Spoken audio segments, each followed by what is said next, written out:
Welcome, to the Cursed Hour, where every whisper in the dark, every creak in the floor, might be something watching threes. If you found this channel, you're already part of the curse. The Deformed Beast of the Arctic, a tale of terror on the North Slope. The icy wind screamed through the Arctic night, a sound so haunting, it felt like the tundra itself was warning us to flee to Uinta. In the endless white void of the North Slope, where the cold could kill in minutes, we were about to face a nightmare that would haunt me forever. It started with a voice on the radio trembling with fear, describing a creature that should not exist, a black beast with a mangled face, its red eye glowing like a demon's in the snow. I used to work on the North Slope of Alaska, a desolate expanse where the line between reality and myth blurs under the weight of the frozen darkness. My crew and I were stationed at a remote oil field, a speck of humanity in a land that seemed to reject our presence. A monstrous blizzard had swept through burying our camp under towering snowdrifts, and we spent a grueling day digging out our trucks and equipment, our hands numb and our spirits battered. The storm had transformed the landscape into a frozen wasteland, a place where every shadow seemed to hold a threat. Snowdrift several stories tall ran up against the camp housing. Our work trucks and equipment were completely covered in snow. We finally got moving, a bulldozer carving a path through the icy remnants as we headed to our first job site.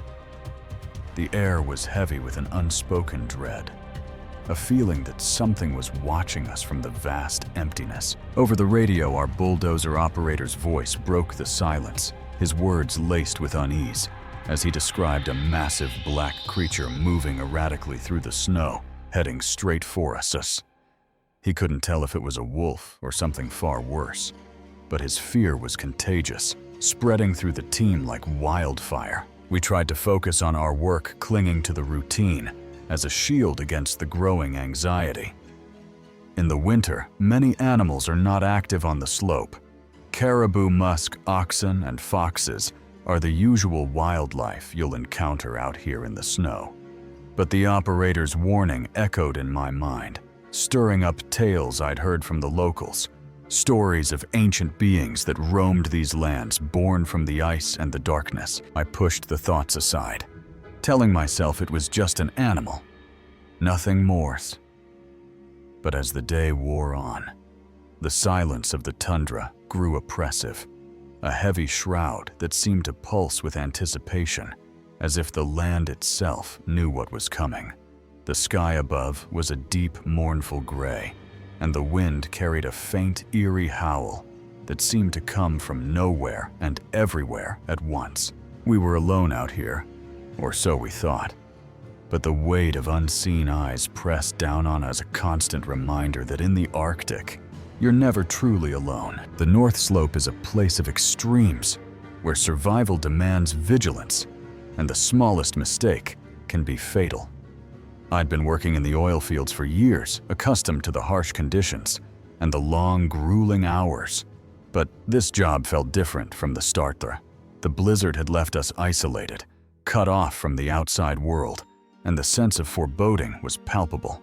We were a small team, just 5 of us, and we relied on each other to get through the toughest days. But as we set up our equipment at the well house, I couldn't shake the feeling that we were being watched, that something ancient and malevolent was stirring in the frozen depths, waiting for the perfect moment to strike. The Arctic night descended like a heavy curtain, the temperature plummeting until the air itself felt like a blade against my skin. I stepped out of the truck for a brief moment, the need for a break pulling me into the frigid darkness. I got out of the truck and walked behind the well house to take care of business. The silence was deafening, broken only by the sound of my boots crunching through the snow, each step echoing in the vast emptiness. The darkness was absolute, the kind that swallows light and hope alike, and I felt a shiver run down my spine that had nothing to do with the cold. Suddenly, the radio crackled to life, my crewmate's voice sharp with panic. "Get back in the truck! There's a wolf coming out from behind the well house!" My heart leapt into my throat, and I sprinted back to the truck, my breath coming in ragged gasps as adrenaline surged through me. Safely inside, I pressed my face against the frosted window, my breath fogging the glass as I searched the darkness. Trotting towards the truck was a large black male wolf. It stopped and sat in the snow, its gaze fixed on us with an intensity that sent shivers down my spine. This was no ordinary wolf. It was a creature of nightmares. The right side of his face was mutilated and completely deformed. He was missing his right eye, and most of the skin and lips on that side of his head were gone. The exposed bone and jagged teeth formed a grotesque, almost human-like grin, and its remaining eye burned a fiery red, unblinking and unrelenting. It felt like staring into the abyss, and the abyss was staring back, its gaze piercing through me with a malevolence that defied nature. We radioed for help, our voices tight with fear, knowing we were no match for this creature. We refer to them as the Bear Police, a cute name for a rather dangerous part of their job. The security team arrived, their presence a small comfort in the face of this unnatural beast. They tried to drive it away first with noise, then with beanbag rounds. But the wolf remained unmoved, its red eye never leaving us. They then took aim with a beanbag gun and hit him square on the ribs, but he didn't get up or move from his spot. It took a second shot to finally force it to retreat, but as it vanished into the darkness, I knew this was far from over. The Arctic night seemed to grow darker, the shadows deeper, as if the creature had left a piece of its malice behind. Inside the truck, we sat in tense silence, our eyes darting to every shadow, every flicker of movement, knowing that the beast was still out there, watching, waiting for its next chance to strike. The encounter left us shaken, our nerves frayed as we tried to make sense of what we had seen. The wolf's appearance was unlike anything I'd ever encountered. Its deformities, its unnatural stillness, and that haunting red eye were burned into my memory. I couldn't help but think of the stories I'd heard from the older workers. Tales of creatures that roamed the North Slope, born from the frozen heart of the Arctic itself. They spoke of beings that were neither man nor beast entities, that thrived in the darkness and fed on fear. I had always dismissed those stories as superstition, the kind of tales told to pass the long, cold nights. But now, with the memory of that wolf's gaze still fresh in my mind, I wasn't so sure. The Arctic has a way of making you question everything you thought you knew. And that night, I began to believe in the impossible. The night stretched on, each minute feeling like an eternity, as the cold seeped into the truck, chilling us to the bone. Threes. I was at the controls, monitoring the equipment when the screens began to malfunction. Data streamed in chaotic patterns. Signals dropped without warning, and the system refused to respond. Frustration turned to unease as I tried to fix the issue, but nothing worked. The screens flickered, casting eerie shadows across the cabin, and I felt a growing sense of dread, as if the darkness outside was seeping into the truck itself. One of my crewmates offered to check the wellhead, stepping out into the darkness to inspect the cables. The silence outside was suffocating, and I watched the door, anxiously waiting for his return. Minutes passed, each one heavier than the last, until a scream tore through the night, a sound so raw it froze my blood. The truck door burst open, and my crewmate stumbled inside, his face drained of color, his body trembling uncontrollably. He could barely speak his words, a jumbled mess of terror. He said that he was in the well house checking the cables when someone walked up behind him. He had assumed it was one of us, but when he turned, he was met with a horrifying sight. A 7-foot-tall black wolf standing upright, its mangled face and red eye glowing with an otherworldly malice. It was the same creature, but now it stood like a man, a twisted mockery of nature that sent my heart racing with primal fear. In a desperate act, He hurled a pipe wrench at it, and the beast fled into the shadows, leaving him shaken to his core. Threes, his eyes were wide with terror, and I could see the trauma etched into every line of his face as he recounted the encounter. We were trapped the truck. Our only refuge as the creature circled us, its presence a constant threat just beyond the reach of our lights. Every time we felt like things settled down outside, we could see something pacing in the dark just beyond the reach of our work lights. The air inside the truck was thick with fear, our breaths shallow as we waited for rescue. Theresa, the creature's movements were deliberate, almost taunting, as if it knew we were helpless against it. We huddled together, our voices reduced to whispers, afraid that any sound might draw it closer. When the security team finally arrived armed with rifles, they found tracks, large unnatural prints that defied logic. This was no ordinary wolf. The locals spoke of an Ijarak, a shapeshifter born from the cursed souls of ancient hunters.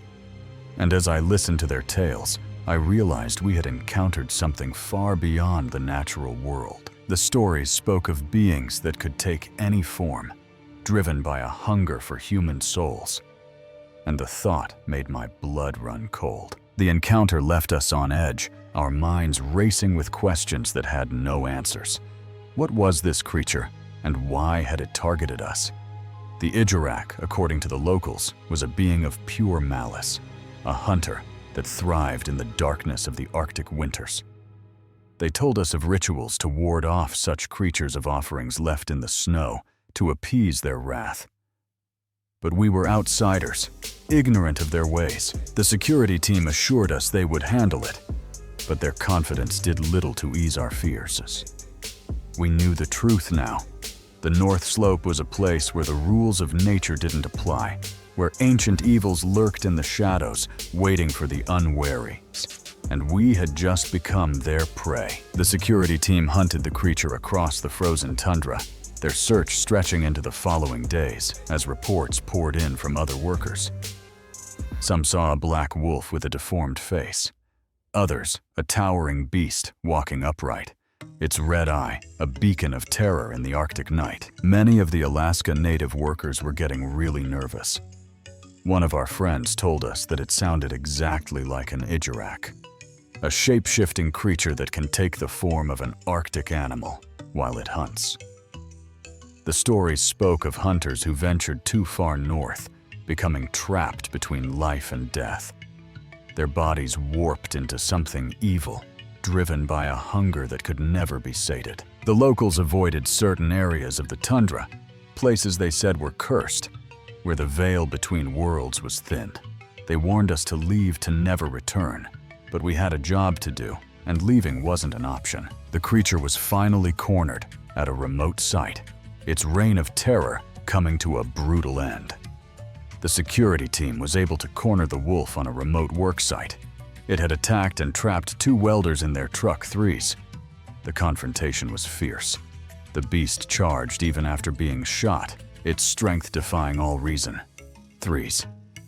The wolf took 3 more high-powered rifle shots before eventually it collapsed at the feet of the officer. Even in death, its red eye seemed to glow with a lingering malice, a final reminder of the darkness that lurks in these frozen lands. The body was sent for study, but the experts could offer no answers. The wolf's body was taken to the University of Alaska Fairbanks for dissection and examination. The biologists concluded that it was an ordinary wolf, albeit a rather large one, but their findings did little to ease my mind. I knew what I had seen, and no scientific explanation could erase the terror of that night. I left the North Slope soon after, unable to bear the weight of that memory. The deformed face, the red eye, the terror that gripped us all. The Arctic is a place of beauty and danger, but it is also a place where the past never truly dies, where ancient evils wait in the snow, watching, always watching. Even now, years later, I can still feel its presence, a ghostly shadow that follows me into the deepest corners of my nightmares. I've never returned to the North Slope, and I never will. The locals' warnings echo in my mind, a constant reminder of the price of venturing into a land that belongs to the dead threes. The Ijarak may be gone, but its memory lives on, a chilling testament to the power of the Arctic's darkest secrets. The experience changed me in ways I can't fully describe, Threes. I used to scoff at the idea of the supernatural, dismissing it as the product of overactive imaginations and long, cold nights.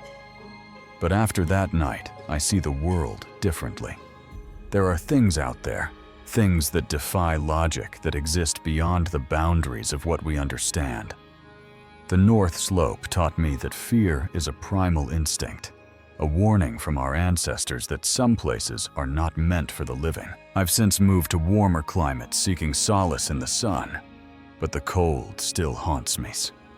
Every gust of wind, every shadow in the corner of my eye brings back the memory of that red-eyed beast, and I know I'll never truly escape its gaze. The Midnight Cop, a terrifying encounter on a deserted Texas road. The deserted Texas road stretched endlessly before us, a black ribbon swallowed by the night, as if the world itself had abandoned us to the darknesses. Then out of nowhere, headlights pierced the void behind us, growing closer with a menacing speed that sent a jolt of fear through my veins. When red and blue lights flared to life, I realized we were in far more danger than I could have ever imagined. Back when I, a female, was in college in Texas, my roommates, 1 female and 2 male, and I decided to drive to Boulder, CO for spring break. We were young, carefree, and eager to make the most of our trip, so we planned to drive straight through, taking turns at the wheel to cover the long journey. I was behind the wheel as we crossed the Texas Panhandle, a desolate stretch where the nearest sign of life was miles away, and the darkness was so thick, it felt like a living thing pressing against the car. Now, we hadn't seen another vehicle for what felt like hours, so when those headlights appeared in the rearview mirror, it was a shock. The car behind us sped up quickly, closing the distance with an eerie determination. The car came up on us quickly, then followed behind for some time, getting real close to us, then backing off real far, then getting close again. At first, we laughed it off, joking about being in a scene straight out of a horror movie.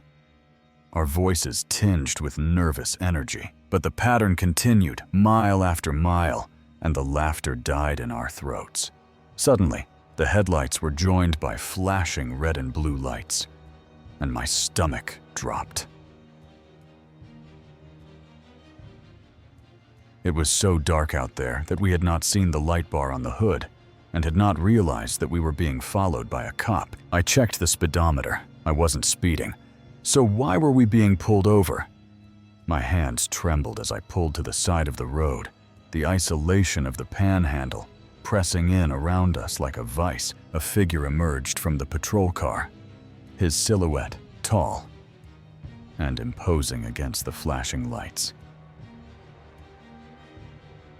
Up comes a cop wearing a cowboy hat to my window. He shines his light in the car and looks us over, then asks me to get out of the car.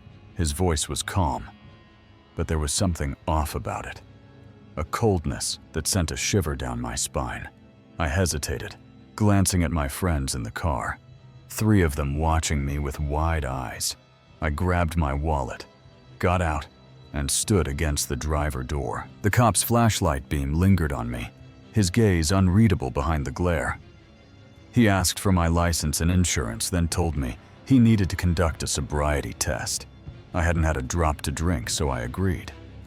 But as I followed his instructions, walking a straight line that led me right to his car, a growing sense of dread tightened in my chest. Something was very, very wrong. The cop's demeanor shifted as I completed the sobriety test, his tone taking on a chilling edge that made my skin crawl. Threes. He reached over to open his back passenger door and then told me to just get in. My heart pounded as I realized what he was asking. I had heard how doors on the back of cop cars only opened from the outside, so I knew that if I got into this car and he closed the door, I would not be able to get out. The road was pitch black, miles from any sign of civilization, and the thought of being trapped in that car with him sent a wave of panic through me. I am not getting in that car, so I'm sorry. But with all respect, and for my own safety, I do not want to get into the back of your car. His eyes narrowed and he stepped closer, his voice dripping with menace. What did you say to me? Do you realize that I could arrest you right now for not obeying an order from a police officer? We argued back and forth, his threats growing more aggressive as he tried to intimidate me into compliance. He asks, "What are you afraid of? Being kidnapped? And I mean, how messed up is that, right?"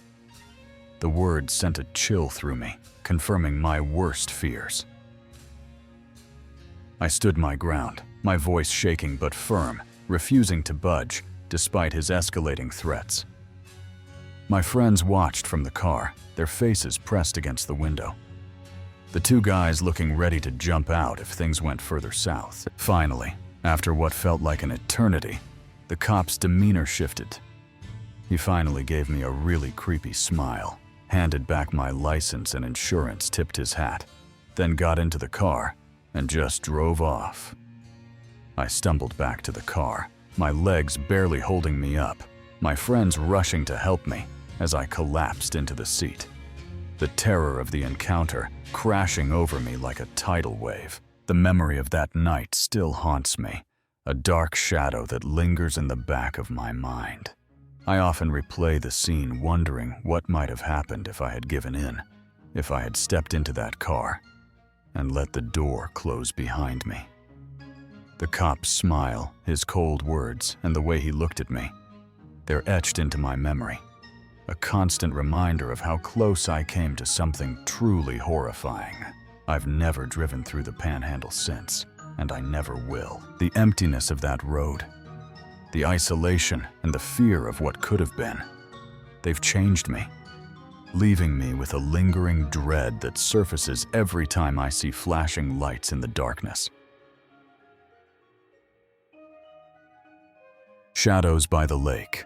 A winter night of fear at Algonquin Park. The frozen silence of Algonquin Park was shattered by a creeping dread, as if the snow-covered trees themselves were whispering warnings of danger to us.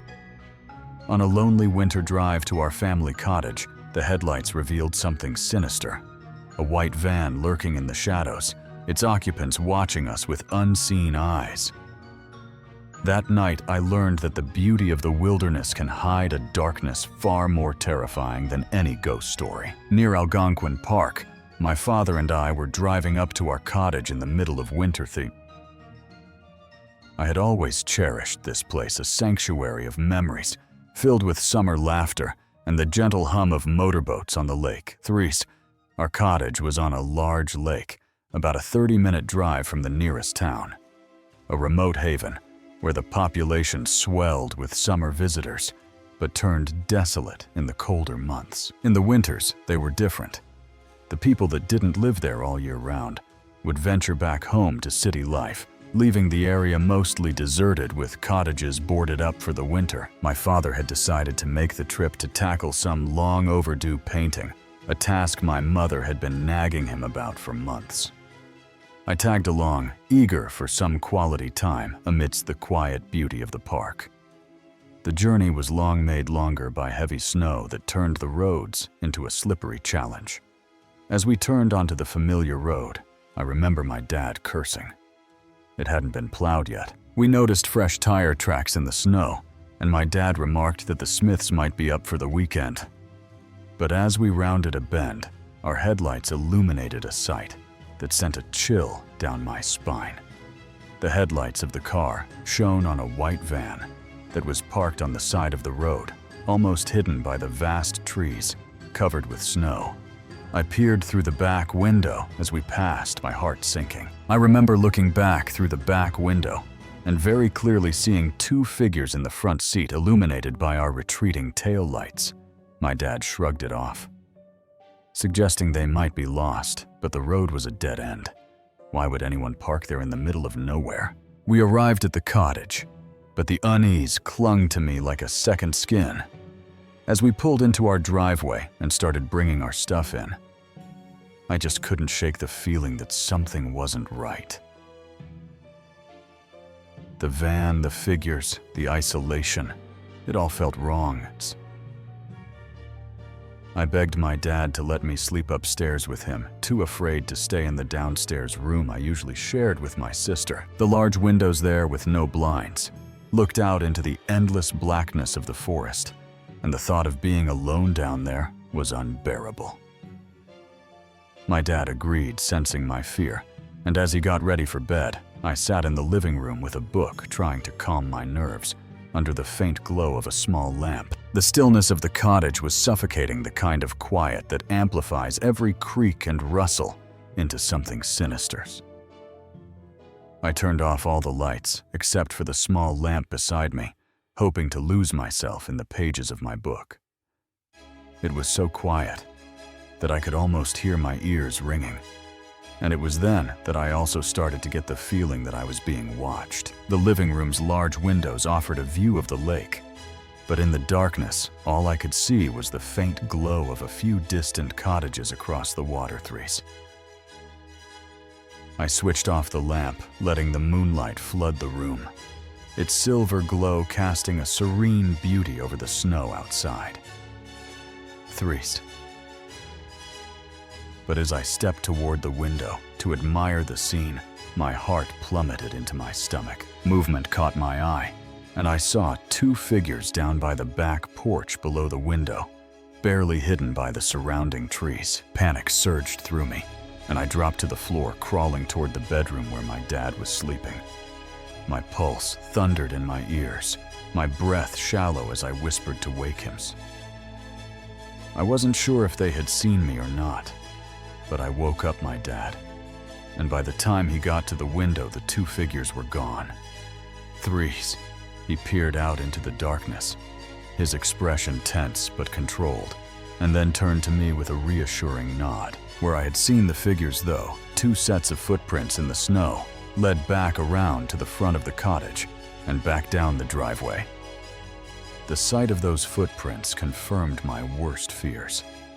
Someone had been there watching us, and they had left evidence of their presence in the untouched snow. I begged my dad not to go outside, my voice trembling with fear. He didn't argue, instead checking the locks and turning on the porch lights to scare off any intruders. My dad wasn't as freaked out as I was, but still set the alarm before he headed back to bed. I lay beside him that night, unable to sleep, my eyes darting to the window every few minutes, terrified I'd see a face staring back at me. The moonlight that had seemed so beautiful moments ago now felt like a spotlight, exposing us to whatever, or whoever, was out there. The silence of the cottage was no longer peaceful. It was a void waiting to be filled with the unknown. The next morning, my dad ventured outside to investigate his footsteps, crunching in the fresh snow. As I watched from the window, my nerves still raw. Threes. He confirmed that there were two sets of footprints leading from the road to behind our cottage, and then back around to the front of the cottage and up to the road. Threes. Tire marks showed that the vehicle had turned around and driven back to the main road, leaving behind a trail of evidence that made my stomach churn. My dad guessed that they were probably looking to break in and steal stuff, as it was the middle of winter and not too many people were up at the lake at this point. But he admitted it was strange. They must have known we were there, given the tire tracks leading to our cottage and the car parked out front. They also may have seen the lamp that I had turned on to read and seen it go off. My dad called the non-emergency line to report the incident, his voice steady as he recounted what we had seen. After much back and forth, he reported it, and apparently there had been some break-ins in the area with stuff stolen from some cottages that were boarded up for the winter. The police confirmed that there had been a string of thefts in the region, targeting empty cottages. But my dad's theory didn't fully ease my mind. I still wonder to this day why they would be interested in stealing from a house that clearly has people inside of it. The thought that they might have had more sinister intentions kept me on edge for the rest of the trip. And I couldn't shake the feeling that we had narrowly escaped something far worse than a simple robbery. The memory of that night has stayed with me, a dark stain on the otherwise joyful memories of our cottage by the lake. Algonquin Park, once a place of solace and beauty, now holds a shadow of fear in my mind. I've returned to the cottage many times since, but never again in the winter, and never without a heightened sense of caution. The image of those two figures by the porch, the footprints in the snow, and the white van lurking on that dead-end road. They haunt me, a reminder that even the most serene places can hide dangers in the dark. I often think about what might have happened if I hadn't turned off the lamp, if I hadn't looked out the window that night, and the possibilities keep me awake even now. Whispers in the night. An unexplainable presence in our home, in the stillness of our home.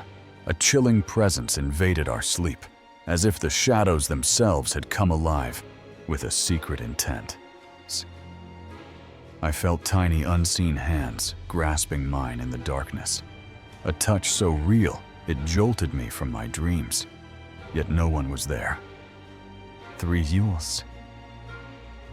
What followed was a cascade of sensations, lights, vibrations, and whispers that turned a peaceful night into a haunting mystery. My wife and I were sleeping in a spooning position sideways on the mattress, which isn't our usual sleeping posture. But since I washed my hair before going to bed, I needed my dreadlocks to hang off to the side and drain any excess water. Booze. We had settled into bed after tucking the kids in the house quiet, except for the faint hum of the heaters. Our 2 children, aged 9 and 6, were fast asleep in their rooms down the hall, a routine we'd perfected over the years to ensure a peaceful night. But that peace was shattered in the dead of night threes.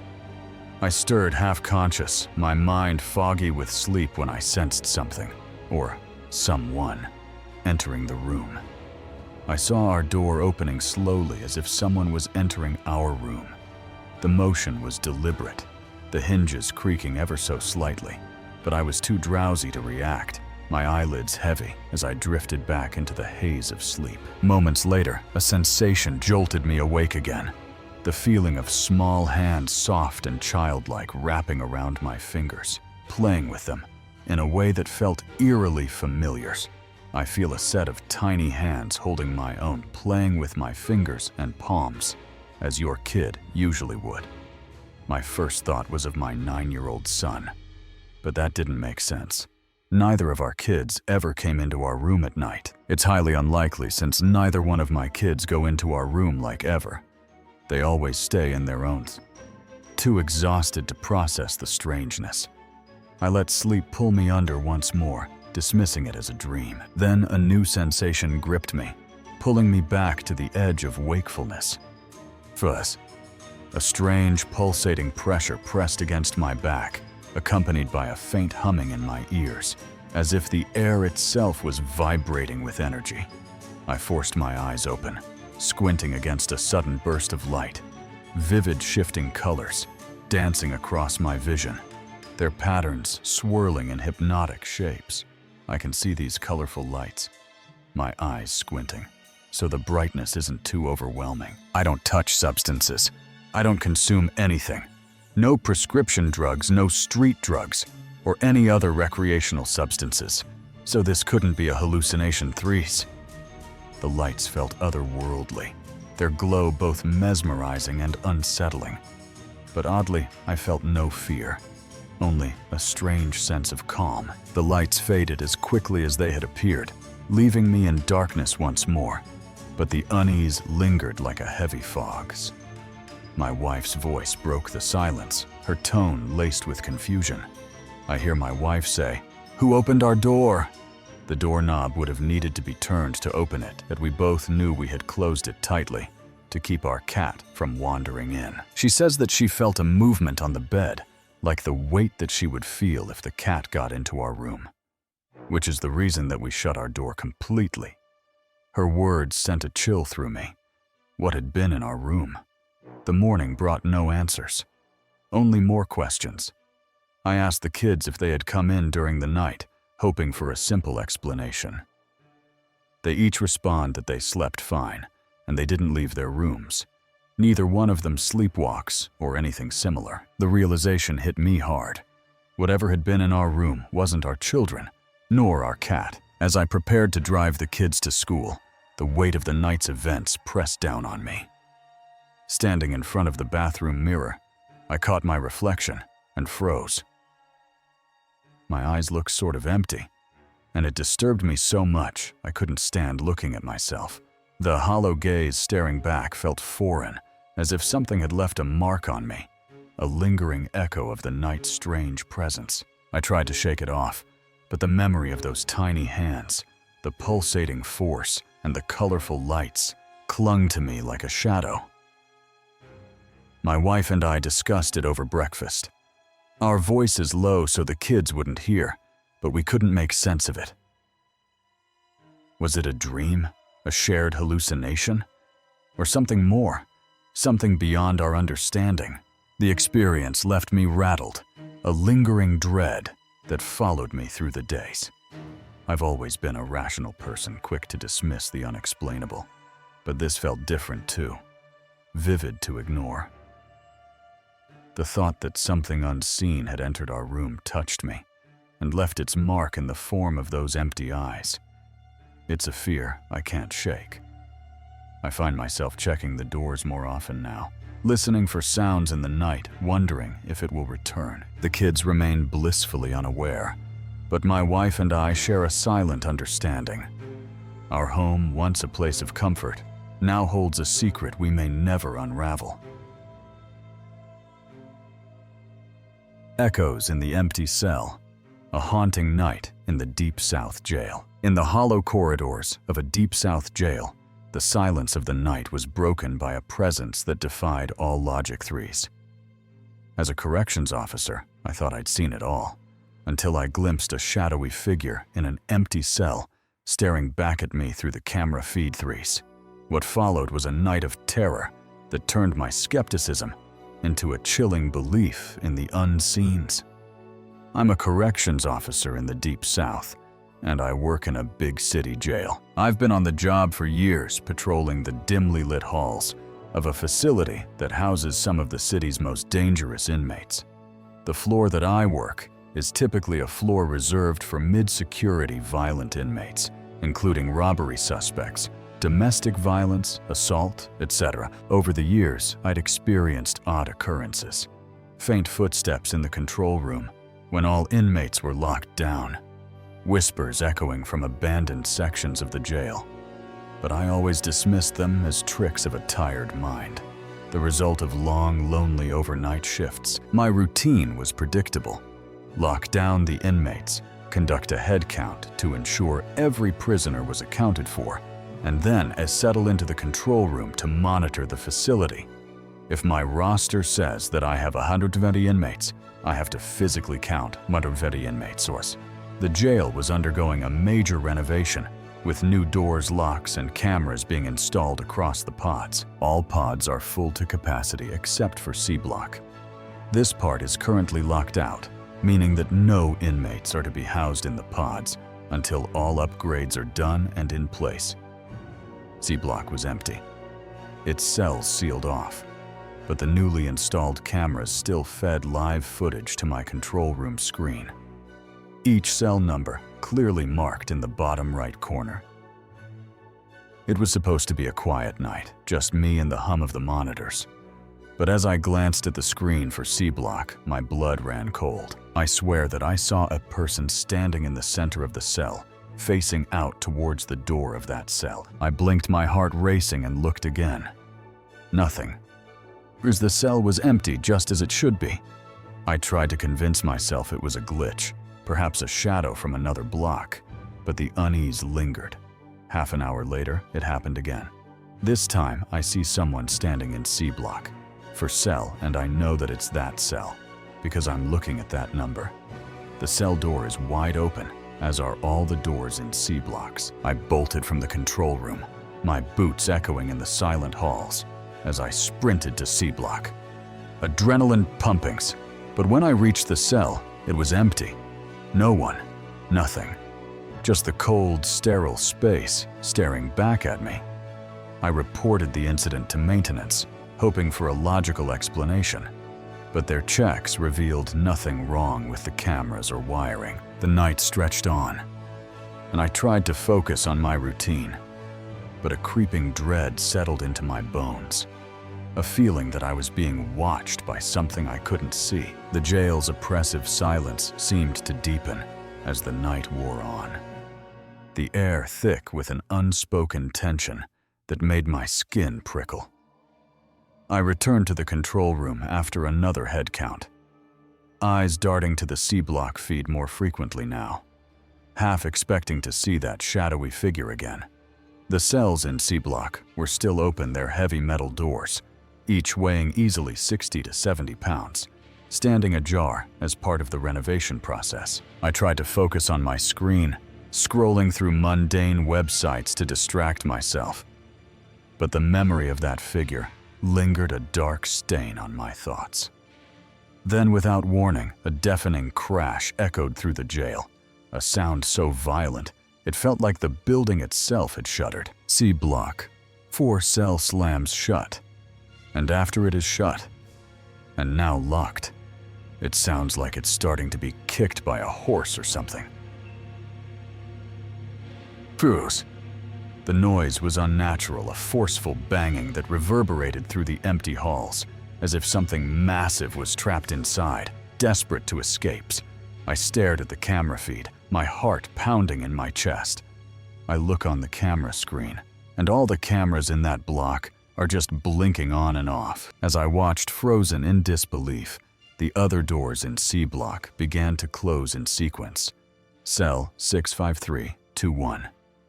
Each slamming shut with a force that shook the walls. More doors start to shut from 6 to 5, 3, 2, 1.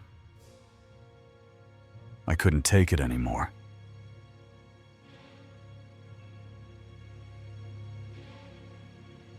I ran out of the block, my hands trembling as I sealed the door behind me and called for a supervisor in maintenance, my voice shaking with a fear I couldn't name. When the supervisor arrived, we reviewed the footage on his computer, but the cameras had captured nothing.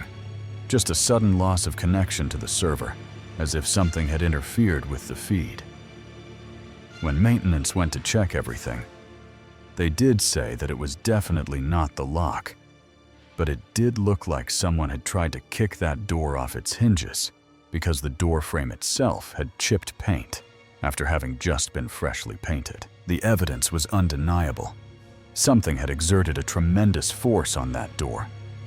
Something beyond the capabilities of a draft or mechanical failure 3s.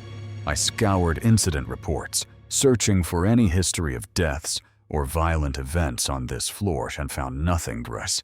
Yet, I knew some reports were sealed, accessible only to higher-ranking officers, leaving me with more questions than answers. The night had turned my rational mind upside down, and I could no longer dismiss the possibility of something otherworldly at play. In the days that followed, C block seemed to settle, the strange occurrences fading into an uneasy calm.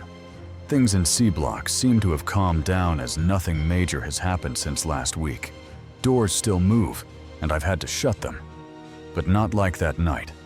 But the memory of that night clung to me like a shadow, a constant reminder of the unexplainable force I had witnessed. The jail continued its renovations with C block, nearing completion.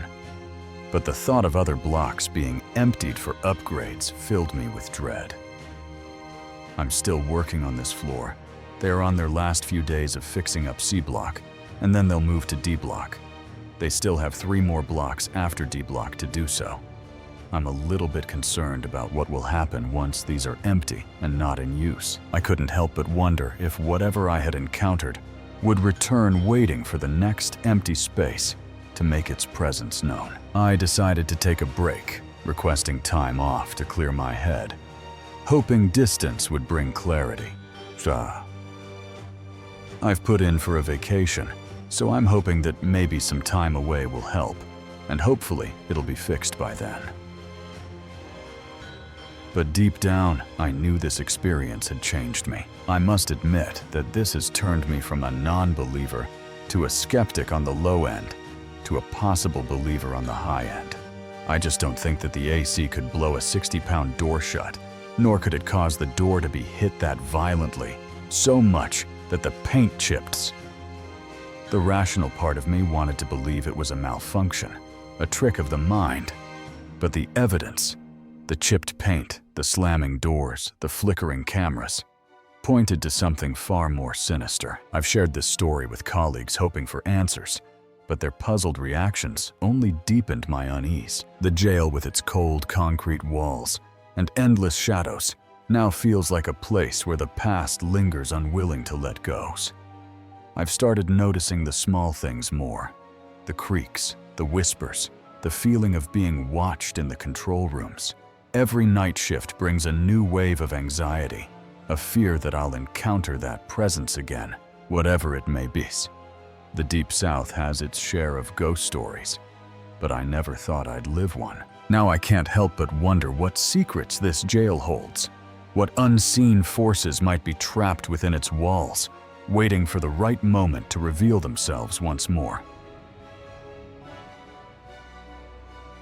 The shadow beyond the tower. A fire. Lookout's unsettling encounter. High atop a lonely peak in the western U3s. S3s. The darkness whispered secrets that no fire lookout should ever hear. Under the faint glow of my propane lamp, I felt the night shift with an unseen presence, its gaze heavy on my isolated tower. What I saw next wasn't an animal or a trick of the light. It was something far more sinister, something that still haunts my every step. I work in the woods for a living in the western Uinta. Lately, as a fire lookout, in a remote location, a 3-mile hike to a mostly abandoned dirt road, and another hour drive before you even hit pavement 3s. My tower sits on a barren peak, a bald spot in the middle of a burn scar, surrounded by nothing but patches of long grass and a few scraggly fir trees struggling to reclaim the land.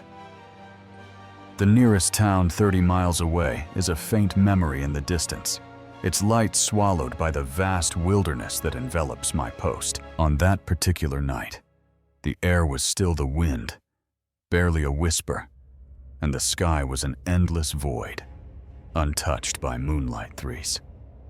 I was perched on the tower's porch, the soft glow of my propane lamp casting a warm circle around me as I turned the final pages of a book. The solitude was something I'd grown accustomed to, even cherished, in my years as a lookout, until a sound shattered the silence. I suddenly hear a sound coming from down the hill to the south, maybe about 20 degrees down from where I was sitting, just barely audible, maybe 300 feet away. The noise was faint but distinct, a subtle disturbance in the stillness that sent a chill racing through me. I grabbed my flashlight and stepped into the tower's cab, scanning the darkness from the wraparound windows. At first I saw nothing, just the familiar landscape I knew like the back of my hand, every tree and shrub etched into my memory. But then my beam caught something near a lone boundary tree, and my breath caught in my throat. Out of the distance, next to a lone boundary tree, was a vague shape, dark and ill-defined, despite the surrounding area being relatively in focus. The shape was unlike anything I'd ever seen. About 4 or 5 feet tall, roundish, wider than the tree, and vaguely human-like, yet wrong in a way that made my skin crawl. It looked to be about maybe 4 or 5 feet tall. Roundish, definitely wider than the tree, roughly human-shaped, but not quite right. Like it was some memory of what a human looks like from someone who hasn't seen another one in a long time. It was hunched over, motionless, as if studying me from the shadows. I stood frozen, my flashlight beam trembling in my grip, Unable to look away from the eerie silhouette that seemed to defy the natural order of the forest, I watched the figure for what felt like an eternity, my heart pounding as I tried to make sense of what I was seeing. It was hunched over, and I watched it for what felt like forever. It didn't move, not initially, but after a bit, it shifted slowly to my right behind the tree, and then it was gone, and I never saw it again. The way it vanished was what unnerved me the most. The tree was thin, the slope gentle, and I should have seen it move down the hill or to the side. I should have been able to see it behind the skinny tree, and if it went down the hill or the side of the hill, I would have seen it. This relatively small snag was on its own, on a relatively gentle downslope. 3. But it was as if the figure had melted into the darkness, leaving no trace of its presence. No sound to mark its departure. This wasn't an area frequented by people 3 as.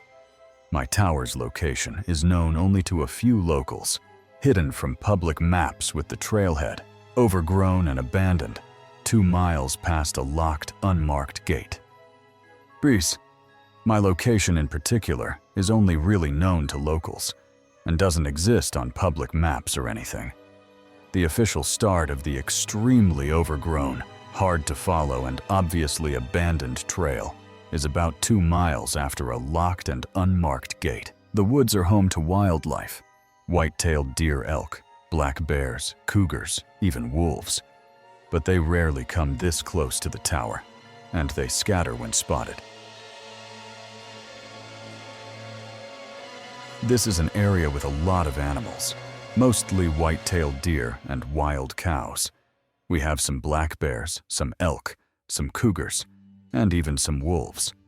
But they don't tend to let themselves be seen, and they tend to skitter off when they learn that they're being observed. Hunters and poachers avoid this spot, knowing I report to law enforcement, making the presence of a human figure even more unlikely. The encounter left me shaken. A deep unease settling into my bones that hasn't faded. I have no idea what that was, but boy, did it freak me out. It still freaks me out a little to this day, and I don't feel too comfortable sitting outside after dark here anymore. 3s. I've spent countless nights since scanning that same spot, hoping for an explanation. But I've never seen that shape again. The forest, once a place of solitude and peace, now feels like a stage for something ancient and unknowable, watching from the shadows. I can't help but wonder what else might be out there, waiting just beyond the reach of my flashlight, and whether it will return one night when the darkness feels just a little too close. Thrown from the bed, a night of unseen forces, in an old apartment. In the creaking walls of an ancient apartment, an unseen force waited its presence, a cold whisper in the night. I felt its gaze long before it struck a suffocating dread that seeped into my dreams and turned sleep into a battlefield. That night, I learned that some things don't need permission to touch you. They simply take what they want. I was living in this old apartment. It was in good shape, but you can easily tell how old it was by just looking at it. The building had a history etched into its peeling wallpaper and sagging floors, a weight that pressed down on me from the moment I moved in. During all my time there, I always felt this, I don't know, like bad vibes, I guess. The air was thick with unease, a constant hum of something wrong that I couldn't quite name. Though I'd always been an atheist, open to the possibility of the paranormal as something we might interact with a receptor for forces beyond our understanding. My girlfriend and I had settled into our nightly routine, curled up in the center of our king-sized bed. Its wide expanse a comfort in the otherwise oppressive space. I was sleeping in a king-sized bed with my girlfriend. We always slept in the middle of the bed, and as you know, a king bed is quite a wide bed. Puh. The night was quiet, the kind of stillness that feels alive watching, waiting. I drifted into a restless sleep, my mind caught in that liminal space between dream and reality, where the edges of the world blur. That's when I felt it. A presence, heavy and undeniable, filling the room with an electric tensions. I just had this feeling of someone else was in the room with us. My eyes fluttered open, my body still half asleep.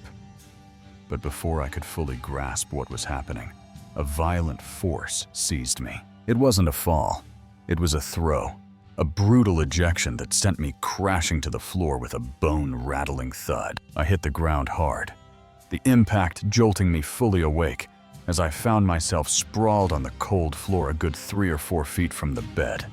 I opened my eyes and found myself about maybe 3 or 4 feet from my bed, and my girlfriend was in a panic, looking at me, asking how I got there.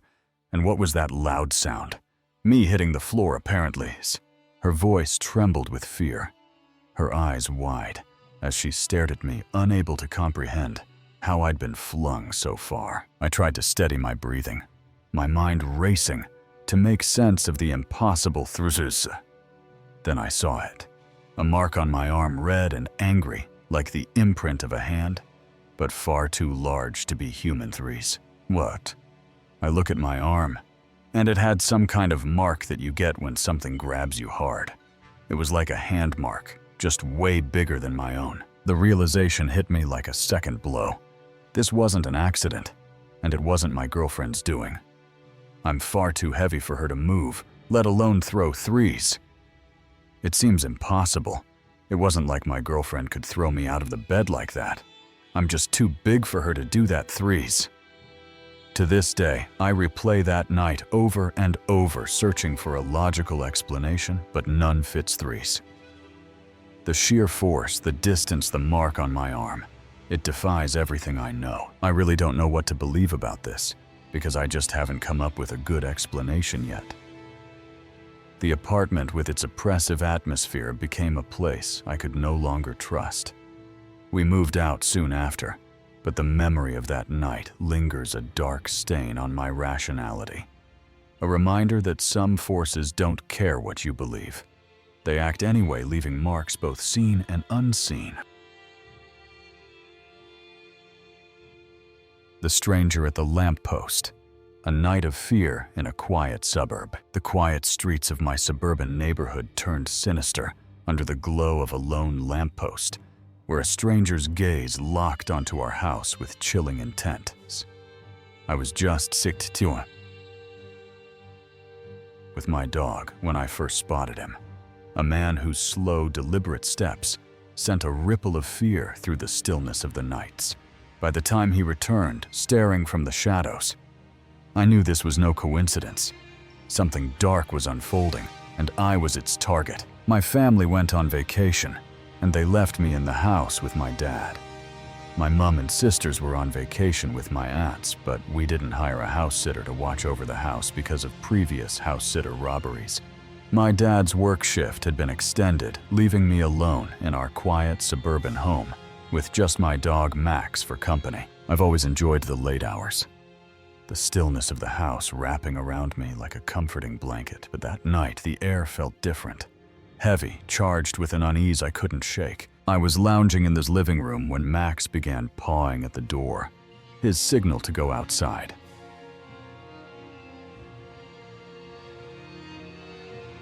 I recalled that my dog was scratching the door, so I fixed his collar and walked him out to do his business.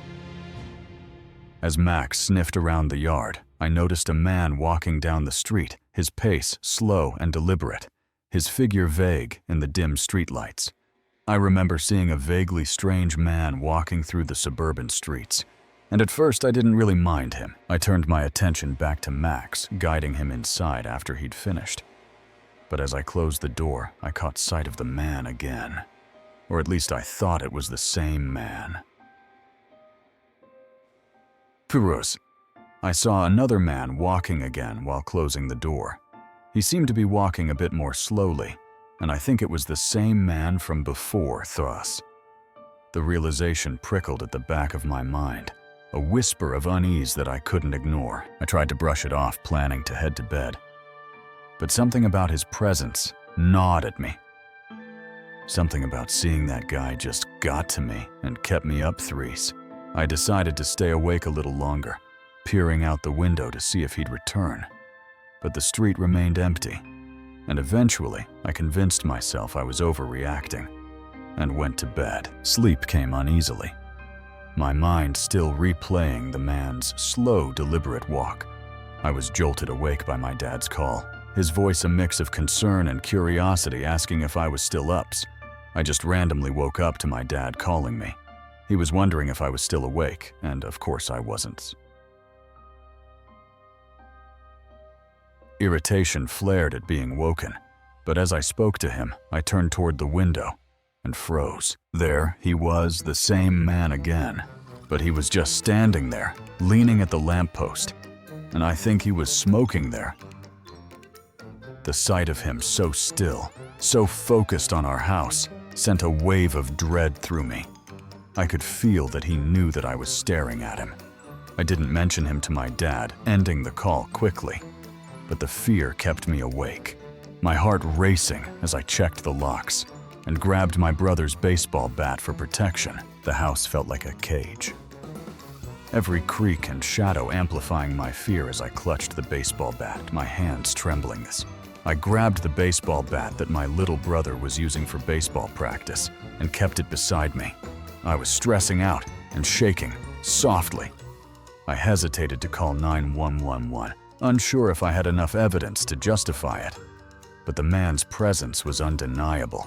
I wanted to call 911, but I was afraid that I'd only waste my time by reporting something that I don't really have clear evidence on threes. Then he moved, walking quickly toward the house, his steps purposeful and menacing. He started to walk up to my house, and I immediately jumped up and went into fight or flight mode. Threes! I raced downstairs, my pulse pounding in my ears, and positioned myself by the front door as the first knocks echoed through the house. The knocking grew louder, more aggressive each thud, a threat that made the door shudder. I stood there, holding the bat really tight, and asked who was there. He said that he was a solicitor, but I asked him to get away from our property kindly, but he just wouldn't leave. A solicitor at this hour? It was absurd, and his refusal to leave only heightened my panic. Threes. He started knocking on the door more vigorously and aggressively, and I clutched the bat, ready to swing. I called my dad again, urging him to check the Ring doorbell camera, and he confirmed the man's presence initially, thinking it was a prank. I immediately called my dad and told him to check his Ring doorbell camera, and he saw the man too. The knocking turned to kicking the door, rattling under the force, and I shouted for him to leave, my voice cracking with fear. The man started kicking on the door, and it was aggressive. I tried telling him to leave angrily, but he ignored it. Just as I braced for the worst, headlights flooded the driveway. My dad had arrived. Threes.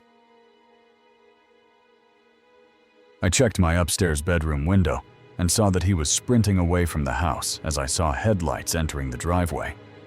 I was struck with relief when I saw my dad coming out of the pickup. My dad called 911 reporting the incident, and we shared the man's image on social media to warn others. He called 911 and told them about the incident, and we posted his face on social media for awareness. The man never returned, but the terror of that night lingered a scar on my sense of safety. The whole thing definitely had me shook up for quite some time. I couldn't shake the image of him standing at the lamppost, his eyes fixed on our house, or the way he'd charged toward the door with such aggression. The quiet suburb I'd once felt so safe in now seemed like a hunting ground, every stranger a potential threat. Even now I double-check the locks and keep a bat close. The memory of that night, a constant reminder that danger can lurk even in the most familiar places. The Man in the Corner, a tale of nightly terrors in a haunted home. In the dead of night, our home became a stage for unseen terrors, where shadows whispered fears no child should know. excuse. My girlfriend, sleepwalking, turned eerie. Her silent vigils at the door, a prelude to something far darker lurking within. But it was her 4-year-old son's tear-streaked face, pointing to a corner only he could see, that sent ice through my veins. I've been seeing this girl a little under a year. It's a great relationship. I think I'm going to marry her, in fact. But she sleepwalks, and I always find her standing at the door, just standing still. There, Bess. We live together in a modest house, a place filled with love and laughter, thanks in part to her 4-year-old son, Liam, whom I adore as if he were my own. She also has a 4-year-old son, who I adore, and vice versa. But beneath the warmth, a strange unease began to grow rooted in the nightly rituals that turned our peaceful home into a place of dread. Liam's behavior was the first sign something was wrong. He will always stand at the threshold of our door crying for one of us to come and get him, and he will not cross the threshold under any circumstance unless we physically come and pick him up. It was odd. He played in our room all day without hesitation, running in and out with the door wide opens. We leave the room open all day and he is in and out of there all day. So it's a bit strange. But at night, he'd freeze at the doorway, his small frame trembling, refusing to step inside until one of us scooped him up. I tried to dismiss it as a child's fear of the dark, but the consistency of his actions, the way his eyes darted to the same corner of the room, began to unnerve me. Then, one night, the fear took a darker turn, and I could no longer ignore the creeping sense that something was watching us from the shadows. That night, Liam's cries were sharper, laced with a terror that cut through the stillness like a blade. I stumbled out of bed, my heart racing to find him at the threshold, his face pale and streaked with tears, his small body shaking as he pointed toward the corner of our rooms. When I picked him up to lay with us, he claimed that there was a man in the corners. I looked, my eyes scanning the empty space, seeing nothing but the familiar outlines of our furniture. I could see the said corner and tell that there was nothing there, but he insisted that we go out of the room until the man in the corner was gone. His voice was a desperate whisper, his eyes wide with a fear so raw it made my stomach churn. The whole time he had a look of terror on his face. I tried to comfort him, but his words echoed a chilling memory. My girlfriend had once woken me, pointing to that same corner, her face blank with sleepwalking trance. I've woken up to my girlfriend pointing at the corner of the room. I don't know if the two things are related, but it seems a bit fishy, that's for sure. The coincidence was too much to ignore, a puzzle with pieces too dark to fit together. I held Liam close, his trembling body, a stark reminder of the fear that now gripped our home threes. We've since moved his bed closer to ours, hoping proximity would ease his nightly terrors. But the shadow of that corner lingers in my mind threes. I find myself staring at it in the quiet hours, searching for a glimpse of the man Liam saw. Wondering if my girlfriend's sleepwalking is her subconscious trying to warn us. The house, once a sanctuary, now feels like a cage holding secrets we may never understand. And I can't shake the feeling that whatever Liam saw is still there, waiting in the darkness for the right moment to make itself known. The Guides of the Afterlife. Spectral visitors in a hospice home. In a hospice home, where death hovered close, a spectral woman slipped through a locked door, her shadow a warning of the terrors to come. Threes. On my first night, her presence triggered alarms, leaving us frozen as the impossible unfolded before our eyes. She was the first of many guides of the afterlife who roamed these halls, deciding the fates of those on the edge of eternity. I work the graveyard shift at a nursing facility, essentially a residential home for those who are nearing the end of their life, who've gone into transition or are in hospice. 3. The air here felt charged, a strange vitality clinging to the residents despite their proximity to death. 3. The first place I've ever worked where it feels so incredibly alive, despite the residents being so close to the end. My first shift shattered any illusions of normalcy. While talking with a coworker at the nurse's station, I saw her, a shadowy silhouette gliding behind my colleague, vanishing into a closed bathroom door. I saw a shadowy woman silhouette pass behind my coworker, who was talking to me, and disappear into the closed bathroom door. Across from that door was the main exit, a heavy-coated automatic door with an alarm. In front of the bathroom door is the main exit way, which is wired with an alarm that you need a code to get into. The door itself is heavy, like the automatic doors you see in hospitals. The alarm blared and we ran to check, fearing a resident had wandered. The door alarm was tripped, so thinking that a resident might have wandered, we ran from the nurse's station to reset the alarm and get them back into bed, but the door stood wide open, the alarm silencing itself as we approached, and every resident was asleep in their beds. When we got there, the door was wide open, and the alarm shut off once we got close to it. The chill of that moment lingered, a prelude to the darkness that awaited. The morning staff's warnings unveiled the truth. These halls were haunted by spectral guides, each with a role in the residents' final journey. The most common phenomena are the man in black and the woman in white. The man in black, a gentle presence, guided the good souls to peace, a comforting shadow for those about to pass. The man in black is a benign thing. Our lead nurse thinks that he guides people to the afterlife and takes away the good ones, but the woman in white brought torment, her arrival marked by a burning agony, her victims whispering of fire as she dragged them to a darker fate. The woman in white is apparently of some evil origin.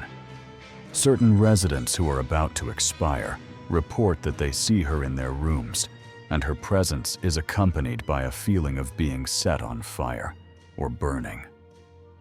There's a theory that this woman in white drags you to whatever the bad place is in the afterlife. One patient's passing brought these entities into sharp focus. A nurse felt a towering shadow loom behind her, its icy breath on her neck, only to vanish when she turned. One of our nurses reported that she felt a tall, dark, shadowy figure come up close behind her. When she turned her head, there was nothing there. We prayed the patient had been taken by the man in black, but the fear lingered. We can only hope that the patient went to the good place with the man in black. The memory of her final moments, the terror in her eyes as she spoke of a burning presence, haunts me still. A reminder that some souls face a fate far crueler than death. The hospice, a place of endings, became a battleground for these guides. Their silent war, a constant whisper in the halls, leaving me to wonder what other horrors I'll witness in the shadows of this liminal space. The black-eyed stranger, a terrifying encounter in the grocery aisle. In the bustling aisles of a grocery store, a single glance turned my ordinary errand into a descent into primal terror. An older man stood ahead, his gaze locking onto mine, revealing eyes as black as the void. No whites, no life, just an abyss staring back. The dread that gripped me was unlike anything I'd ever felt, a warning from deep within that this was no ordinary encounter.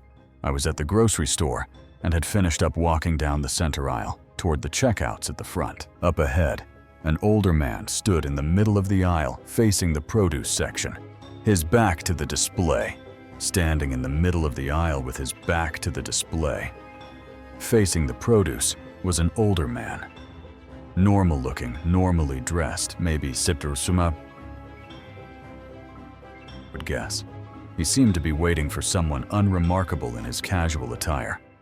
But as I approached, he turned his head slowly toward me. I looked at him as I walked toward him, and he slowly turned his head toward me. And I swear that he had completely solid black eyes, even the whites of the eyes where they should be. The sight stopped me cold. His eyes were a solid inky black, devoid of any white or color. An unnatural void that seemed to swallow the light around him. Fear surged through me, an instinctive bone-deep dread that screamed for me to flee. I instantly felt this immense fear and dread. I turned my cart to the right and started running down the aisle behind the greeting cards. I was terrified because it just did not look natural. I bolted down the aisle, my heart pounding as I darted behind the greeting cards, the man's gaze burning into my memory. He didn't move, just looked at me. But I eventually made it up the front checkout and left. I escaped to the checkout, my hands trembling as I paid, and fled the store, the image of those black eyes haunting every step. I had never before or since experienced something like that, especially that feeling of dread that I got. I'm a people person, and if he had been normal looking, I would have smiled and said "Us." I'm usually the type to smile at strangers, but this was different. This was a terror I couldn't explain. I found few stories online that echo my experience, mostly about children with black eyes. But one tale of a man at a rest stop mirrored the dread I felt thrice. Could it have been a medical condition like aniridia, where the iris is absent, making the eye appear black? Or perhaps a trick of the light, though the store was brightly lit? The depth of my fear suggests something more, something beyond the natural, something that still chills me to my core. Shadows of Skinwalker Ranch, a haunting pursuit in the Uinta Basin. In the eerie expanse of the Uinta Basin, a night of thrill-seeking turned into a descent into unrelenting terror that still haunts me. As we ventured toward the infamous Skinwalker Ranch, an oppressive dread wrapped around us, a warning we should have heeded. What we encountered there wasn't just a scare, it was a force that followed us. Its glowing eyes a harbinger of something ancient and malevolent. Me and my friends were driving around, going to all the haunted places around the Uinta Basin, trying to scare each other like we always did. At 15, we thrived on the adrenaline of these adventures. Our tradition of seeking out the spookiest spots, fueled by youthful bravado. Twas. We started at the Haunted Woods, a local business designed for frights, before moving to an abandoned hotel near the Ute Reservation. We went to an abandoned hotel near the Ute Reservation. Nothing of significance happened there. We didn't see or hear anything, and we were just goofing around threes. The night was filled with laughter, but our carefree mood shifted when the driver announced our next stop. The driver says that we're going to Skinwalker Ranch. I'd never heard of Skinwalker Ranch, but tales of skinwalkers, shape-shifting entities from Native American lore, were familiar, stirring a mix of curiosity and unease. I'd never heard of Skinwalker Ranch before this, but I had heard plenty of stories of skinwalkers. As we descended a hill toward the back of the property, a suffocating dread settled over me, heavy and unyielding. As we dropped down the hill back behind the property, a feeling of dread settled on me like a heavy blanket. Everyone in the car got more and more quiet, like they were feeling the heaviness too. The group fell silent, the air thick with tension, and I voiced my fear. "I don't think we should go there," I spoke softly. The driver ignored my plea, his tone firm as he banned flashlights, heightening our vulnerability. "Oh, we're going?" the driver announced. "There's no moon tonight and no flashlights allowed." I begged to stay in the truck, my gut screaming danger, but he forced me out. "I'll just stay in the truck then. I have a really bad feeling about this, and I don't want to go." I spoke again. "You are not staying in my truck alone. Now get out," he said rudely. Stepping out, I saw the same fear mirrored in my best friend's pale face, her eyes wide with terror. I got out of the truck and looked over at my best friend. Her face was white, and her eyes were wide and round, and I knew that she felt the same way. The driver led us toward the back end of the vast ranch, his confidence wavering as we approached an old post and pole fence. The driver of the truck said that this was the back end of the huge ranch. He walked over to what looked like an ancient post and pole fence, undid the loop of wire holding up a small gate, then laid it on the ground. An overgrown two-track road stretched into the darkness, and we followed each step heavier than the last. There was an overgrown two-track road leading up into the darkness, and we followed as he led us up it.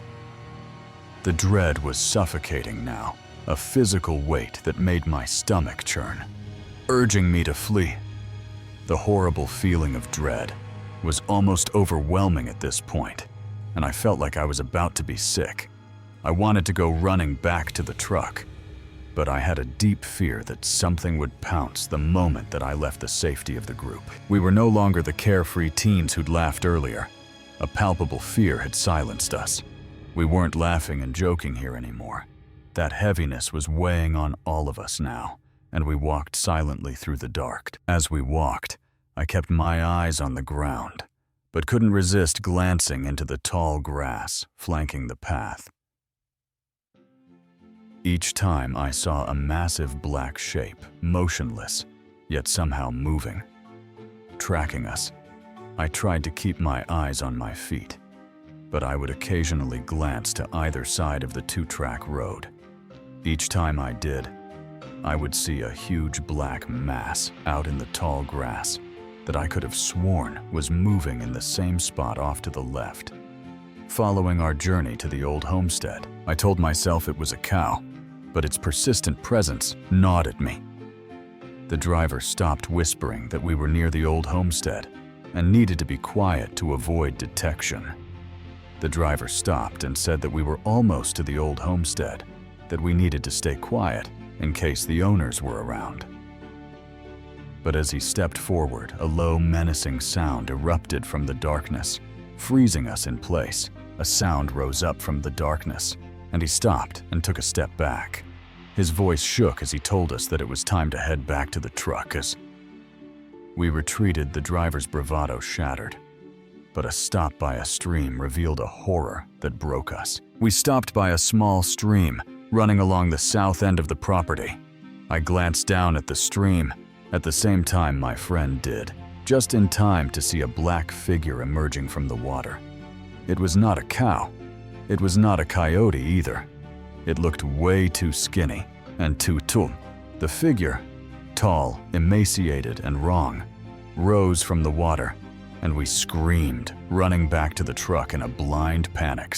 We both screamed and ran back on the road, and we all ran the entire way back to the truck. I tried to convince myself it was a trick of the dark, that the shapes were just cows. The figure in the stream, a figment of fears. But the terror lingered, resurfacing when my best friend and I sat in her car near my house, facing the town park, a block away. My best friend had come over to my house to sit outside. We were sitting in her car, just across the road from my house. Her car pointed towards the town park, just about a block away from my house. The park's street lamps illuminated the area, revealing a pair of glowing eyes at its edge. I could see a set of glowing eyes on the very far end of the park. It slowly walked towards the center of the park, right next to a huge metal slide. It's probably about 10 to 12 feet, I would guess. We thought it was a deer, but its features remained indistinct, always just out of the light. I noticed that I can't make out any features of the deer. It seems to always be just out of reach of the street lamps dotted throughout the park. Then it stood, its eyes level with the slide's platform, towering at 10 to 12 feet, walking on hind legs. The deer stood up. The eyes we were watching were suddenly even with the platform of the slide, which would make this deer at least 10 to 12 feet tall. Then it started walking on its hind legs. Panic erupted as we realized it wasn't a deer. That is not a deer. We keep watching this extremely tall creature across the park. We drove toward it. but it vanished into the neighborhood across the street. When we're almost there, the eyes had crossed the street and went into the neighborhood across from the park, and by the time we got to the location, it had vanished. The encounters didn't stop threes. At my friend's house, surrounded by farmland, we saw those same glowing red eyes in a neighbor's pasture, staring at us, before vanishing. At my friend's house in the middle of huge farmland, I turned to look and saw two glowing red eyes just past the fence into our neighbor's pasture. They remained fixed on us, then turned to the left, seemed to blink, and vanished. A tribal member later warned me, "It isn't what's on the ranch that you should be afraid of. It's what follows you when you leave that. You need to be worried about threes." I'm convinced something followed us from Skinwalker Ranch, a malevolent force warning us never to return, and I never will. I'm convinced that something followed us from Skinwalker Ranch, and those terrifying events were something warning us to never go back. I never did. And believe me, I never will. The Shattered Window, a Belfast hotel's eerie coincidence. In a Belfast hotel room, a moment of rest turned into a chilling mystery that defied all logic and left me questioning reality threes. Trapped in a paralyzing grip, I fought to move, until a shattering explosion broke the spell, revealing a window reduced to fragments of us. The eerie timing felt like a dark omen, amplified by a conversation I'd had just the night before about windows that inexplicably explode. I flew from Sydney to Belfast to attend a wedding of a business associate's son, with a week of face-to-face business meetings following 3S. The journey was grueling, with a transit through Singapore disrupted by a bird strike that damaged an engine during landing horse. Despite this, I managed to get to the wedding just in time. Exhausted from the travel, the time zone change, and the whiskey-filled reception, I postponed a meeting to nap in my hotel room. The long nights, the major time zone change, and the numerous Bushmills whiskeys that I drank at the reception forced me to delay a meeting and take a nap in my hotel. I intended to rest briefly, wary of disrupting my sleep schedule, but when I awoke, I was trapped in a terrifying paralysis, my body refusing to move despite my desperate efforts. I didn't want to stay asleep for too long and risk a sleepless night. So when I woke up, I was keen to get right out of bed and not risk falling back to sleep. Problematically though, I couldn't move. I tried and tried again, putting every bit of willpower into breaking the paralysis. Each attempt felt futile, my mind racing as I poured every ounce of energy into breaking free, until a sudden deafening noise shattered the stillness. I heard a loud sound that immediately broke the paralysis, and I looked up to see one of the large floor-to-ceiling window panes in my room had shattered into tiny little pieces. The massive window had exploded into countless fragments, the timing so precise it felt orchestrated. As if my struggle had somehow triggered the destruction, a scene straight out of a supernatural thriller, where raw emotion bends reality itself. The coincidence was too strange to ignore, especially given a conversation from the wedding reception the previous night. Threes. The night before, I was put on a table with randoms at the wedding reception, and one of the guys who worked for a window company mentioned that on very rare occasions, double-glazed windows will explode and require replacement threes. He'd explained that such windows could spontaneously shatter due to manufacturing defects or stress, a rare but documented phenomenon. To hear someone talk about exploding windows just the night before, and to have one occur in my room later, seems like a very bizarre coincidence, right? The odds felt astronomical, and the eerie synchronicity of my paralysis breaking at the exact moment of the explosion left me reeling, as if some unseen force had orchestrated the event. I couldn't shake the feeling that my desperate struggle had somehow caused the window to shatter, a thought that chilled me to my core. I called the hotel reception. my voice shaky as I reported the incident, and their initial panic revealed the city's fraught history. I called reception, and they were initially very alarmed by what I had reported, misunderstanding it to be some kind of IED that had gone off us. A staff member arrived, moving me to a new room while explaining the sensitivity around explosions in Belfast, a legacy of the Troubles. A guy from the hotel came up, moved me to a new room, and explained that people get jumpy around here when you mention explosions due to the Troubles. The hotel itself had been the target of a bombing decades ago, with a number of fatalities. The hotel's past as a bombing target added a layer of unease. Had the violent history left an imprint, amplifying the strange energy I'd felt? It's definitely one of the strangest things to happen in my life. I've since researched sleep paralysis and exploding windows, learning that stress can induce such episodes, and double-glazed windows can indeed shatter spontaneously. But the perfect timing and the conversation from the night before defy rational explanation, leaving me to wonder if something beyond the physical was at play in that Belfast hotel room. The Doll That Moved, a haunting girls' night in an L3 suburb. In the quiet shadows of our L3's suburban home, a girls' night turned into a nightmare that would scar my childhood forever.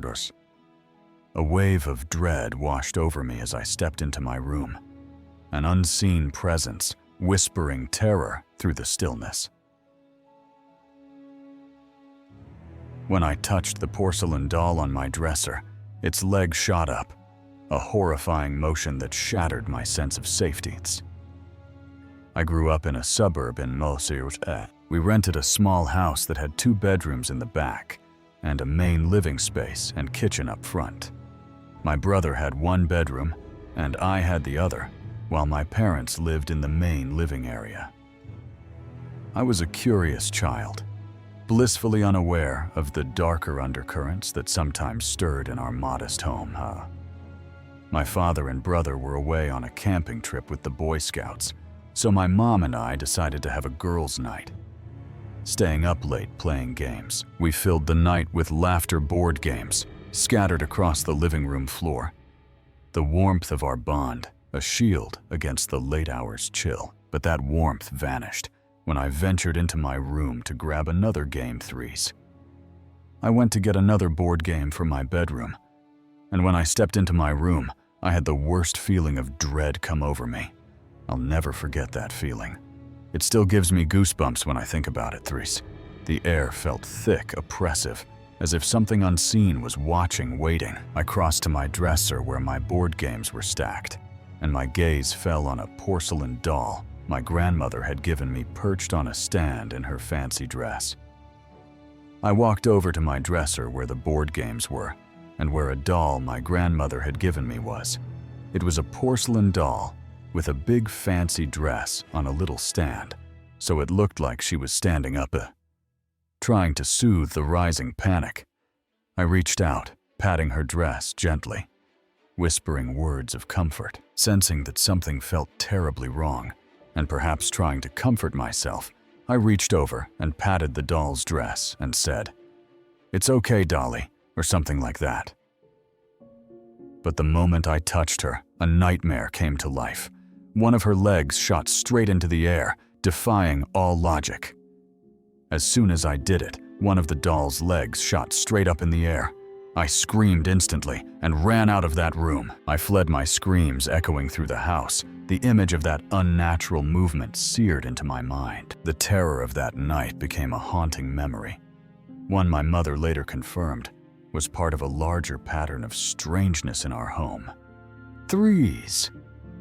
Years later, my mom told me that strange things used to happen all the time when we lived in that house, but my parents would try to hide it from my brother and me.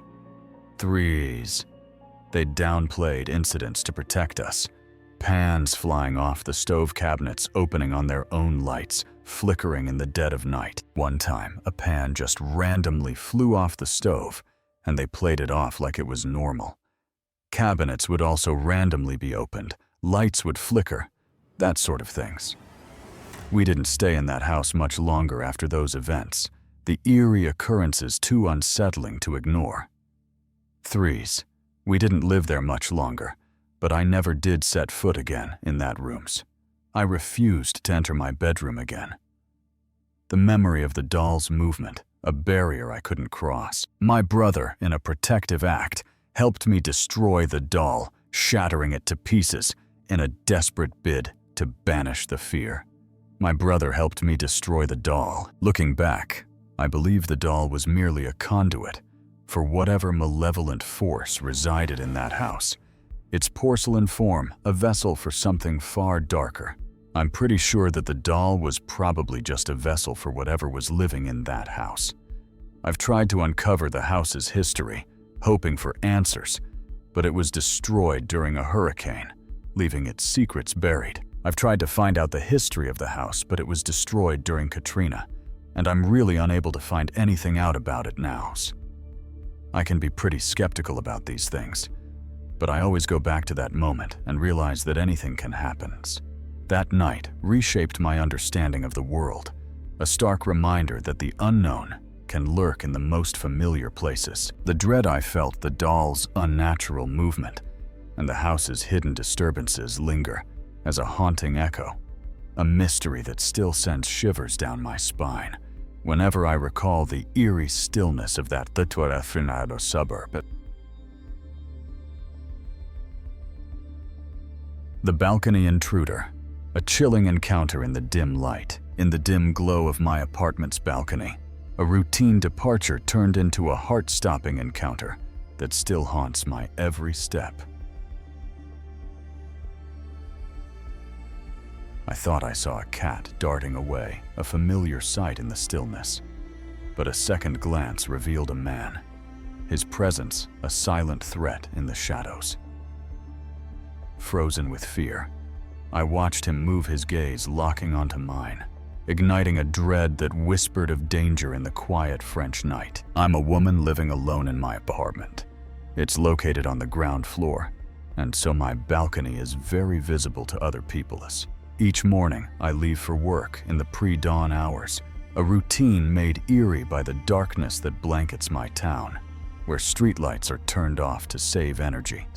In France, they turn off the lights, but thankfully, the landlord, where I live, turned on the lights just for me. It's very dim, but I'm thankful for it still. The faint illumination offers a sliver of comfort as I step out into the chilly air, locking my door behind me before heading to my car. That night felt different, though the air heavier, as I settled into my car and turned on the headlights. I went to my car, locked it, turned on my lights, and something caught my eye. So I looked up. I thought I saw a cat jumping from my balcony because they love to come by to look around and leave. Big cats often visited my balcony, their curious explorations a familiar sight. But something urged me to look again. I took another look, and it was no cat. It was a man standing next to my balcony. I think the light surprised him to make the dim light revealed a man, his figure stark against the grass, his sudden presence sending a jolt of terror through me. I'm looking at him, walking away from me on the grass, but he can't leave that way, so I'm just staring at him, scared and calmly crying, not knowing what to do. Knowing what? I sat, frozen tears welling silently as I watched him retreat. My mind racing with fear of what he might have intended in the stillness of the night. The man paused, his path blocked by the layout of the grounds, and then he turned his gaze piercing through the darkness as he walked back toward me. I saw movement again, and it was him walking towards me, looking at me quickly. And then he continued walking to the main road, like nothing happened. He took one last look at me in my car before I lost sight of him. His quick, deliberate steps and that final chilling glance sent my heart into a frenzy. But he disappeared down the main road as if nothing had happened. He was wearing black sweatpants and a camo jacket, which is weird, right? The oddity of his attire, black sweatpants paired with a camo jacket, only deepened my unease. A strange choice for someone lurking near my balcony in the early hours. I don't know what he was doing here, if he was sleeping on my plastic sofa on my balcony or… I don't know. But I can't help stop thinking about his face looking at me, or what would have happened if it was pitch black outside. The thought of him possibly resting on my balcony's plastic sofa so close to my sanctuary gnawed at me, as did the terrifying what-if of total darkness. I reported the incident to the police, desperate for some sense of safety, but they were unable to act without evidence of damage. Truus. I wanted to make a report to the police, but they said they can't because there was no damage. The officer's dismissal left me feeling vulnerable, my fear unaddressed as I replayed his face in my mind, the way his eyes met mine, cold and unyielding. A silent threat that lingered long after he vanished. I've since added locks to my balcony door and avoid stepping outside alone in the dark, but the memory of that night clings to me like a shadow's. Each time I leave for work, I scan the balcony half expecting to see him again, wondering what might have happened if the landlord's dim light hadn't illuminated the truth, exposing the danger that lurked just beyond my door. The Beast in the Snow, a camping trip turned nightmare, in the snowy wilderness of our family's favorite campsite, a place meant for safety and joy. A gruesome discovery turned our adventure into a descent into terrors. A blood-soaked scene awaited us on a quiet trail, the remains of a deer steaming in the cold air, a sign of a predator that shouldn't exist in these woods. As a chilling screech echoed through the trees, I caught a fleeting glimpse of something monstrous, something that would haunt our family forever. My family would go camping every chance we got, and the place we'd always go had no natural predators, at least nothing bigger than a fox. My dad specifically chose this spot, so as kids, me and my two siblings could frolic through the woods without having to worry too much. It was a sanctuary of sorts, a haven where we could run free, surrounded by snow-dusted trees and the gentle sounds of nature. There was still a considerable amount of snow, so my dad brought our ATVs and some sleds for us. We arrived eager for adventure, the crisp air filled with the promise of carefree days, our campsite dotted with deer that wandered fearlessly close. We had deer around this area. The odd one would wander through our campsite. You could tell they had no natural predators, since they didn't run away when there was a human around. My siblings and I would always manage to get pretty close to one before my parents yelled at us to stay away. One morning, my dad suggested a short ride down the road we'd come up, and I jumped at the chance to join him. My dad wanted to go on a little trip down the road that we came up. I asked if I could come, and he said sure.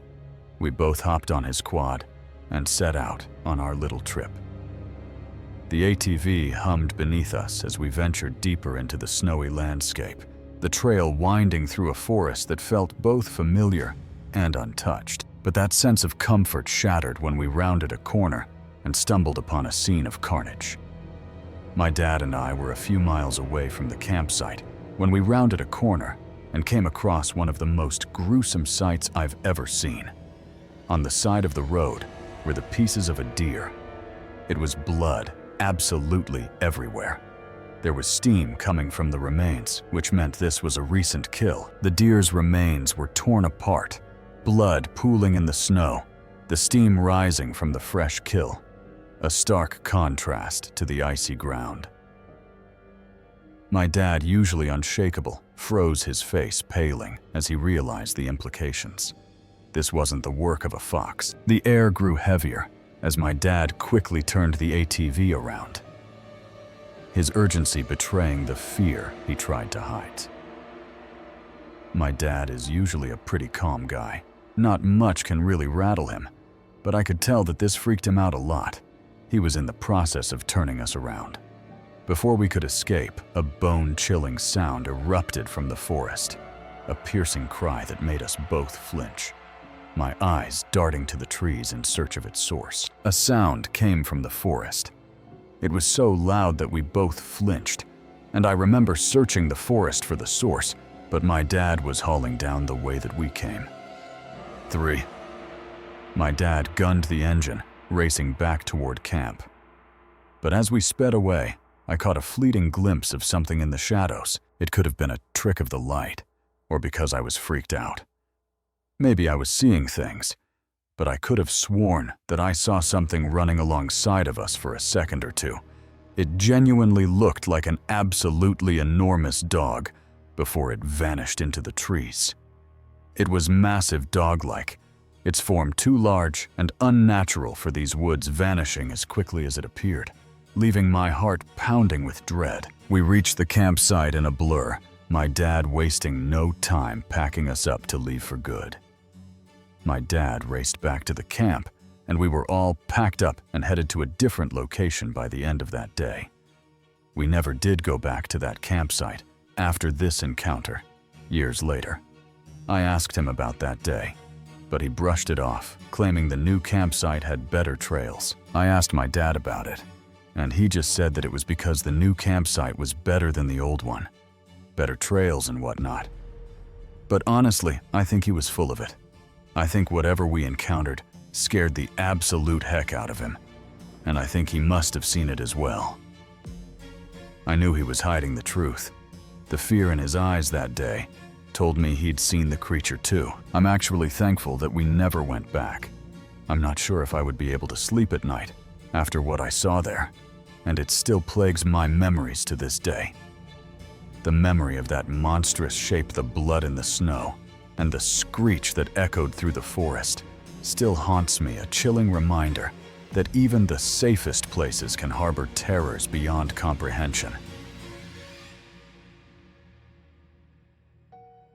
The unseen force beneath, a childhood night of terror. In the stillness of our childhood bedroom, a sinister force lurked beneath my bed, waiting to shatter the innocence of the night threes. As I lay staring at the ceiling, my bed jolted violently 3 times, as if an unseen hand had struck from below. The terror in my brother's eyes confirmed my fear. Something was there, hiding in a darkness that defied the moon's gentle glow. My brother and I shared a room, my bed on one side of the room and his bed on the opposite side. At 10 years old, the room was our sanctuary, a space filled with the comfort of shared secrets and whispered stories. It was really dark, and I was staring up at my ceiling, waiting for that drowsy feeling to creep in. The blinds were open, letting faint moonlight filter in, casting soft shadows across the walls. Our room wasn't that dark that night, because our blinds were open, letting moonlight in. But beneath my bed, the darkness was different. Thick, almost tangible, a void that seemed to swallow the light. The space under my bed was unnaturally dark. He described it as a thick and impenetrable darkness. I tried to ignore the unease, focusing on the rhythm of my breathing, when suddenly my bed jolted violently.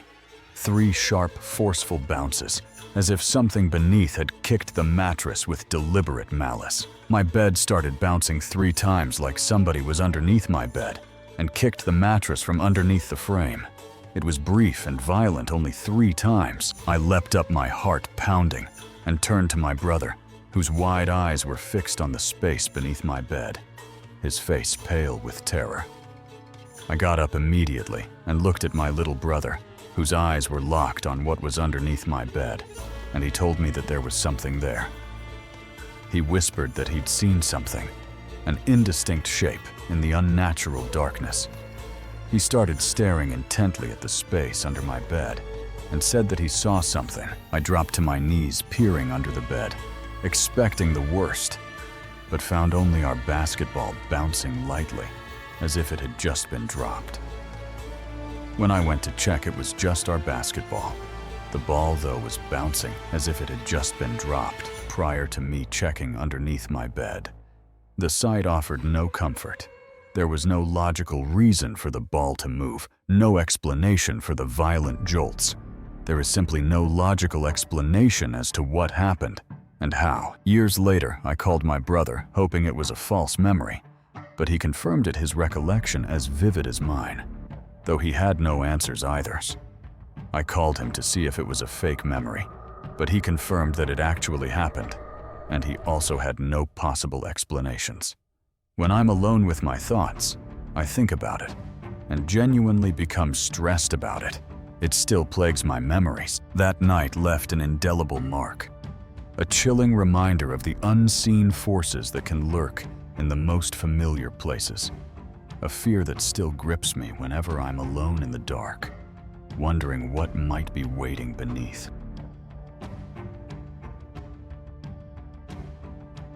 The Faceless Girl on the Road. A terrifying dawn encounter. In the icy pre-dawn darkness, a routine drive to work became a descent into terror that would haunt my mother and me for years.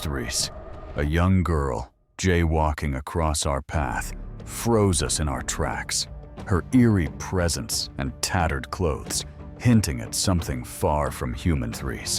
As she turned to face us, the horrifying truth emerged. A smooth, featureless void where her face should have been staring into our souls. My mom was giving me a ride to work one day. My car got impounded for something stupid, and I had to wait to get it back. In the meantime, my mom was giving me rides to work. I was 18, working the morning shift on Saturdays at a local diner, which meant leaving the house while the world was still cloaked in shadow.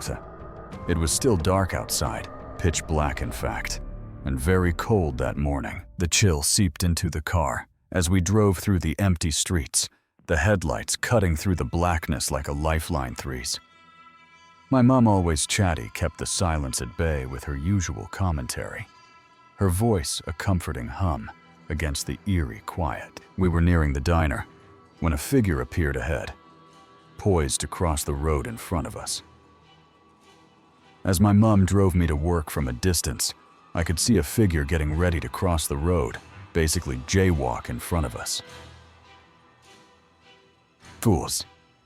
As we drew closer, I realized it was a young girl, her appearance striking in the dim light. As we got closer, I could see it was a young girl. She had no shoes, a long white skirt, a man's white tee that was really big on her, and short jean shorts under her large shirt. She wasn't wearing shoes. Her barefoot state paired with a mismatched outfit, an oversized tee over a long skirt and cut-off shorts, made me think she was caught in a moment of shame. Perhaps sneaking home after a night out. My mom started talking in Spanish. "What kind of girl walks around the streets at this hour dressed like that?" She slowed the car as the girl stepped into the middle of the street, moving at a glacial pace, forcing us to stop. She was walking in the middle of the street, super slow. My mom had to stop because she was still in the street. Now blocking us, the girl halted too, her back to us, her stillness unnerving in the frigid air. As we sat there, the girl's presence grew more unsettling. Her skin a strange bluish-gray hue that seemed to shimmer in the headlights, her tangled black hair dripping, as if she'd just emerged from water. When my mom stopped, the girl came to a complete stop too, but wasn't facing us. She was facing the direction she was crossing. I could see her skin was odd, a real bluish-gray color. Her hair was black, sort of wet, and tangled like she just got out of a shower. My mom reached for the horn, frustration mixing with unease. But before she could act, the girl turned her head slowly toward us.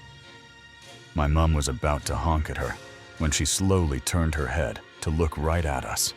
Her hair was covering her face, and she looked like the girl from The Ring for a moment. Her hair parted, revealing a sight that stole the breath from my lungs. A completely smooth, featureless face devoid of eyes, nose, or mouth. A blank slate that defied all humanity. She moved her hair out of the way, and I swear she had no face, completely smooth like Slender Man.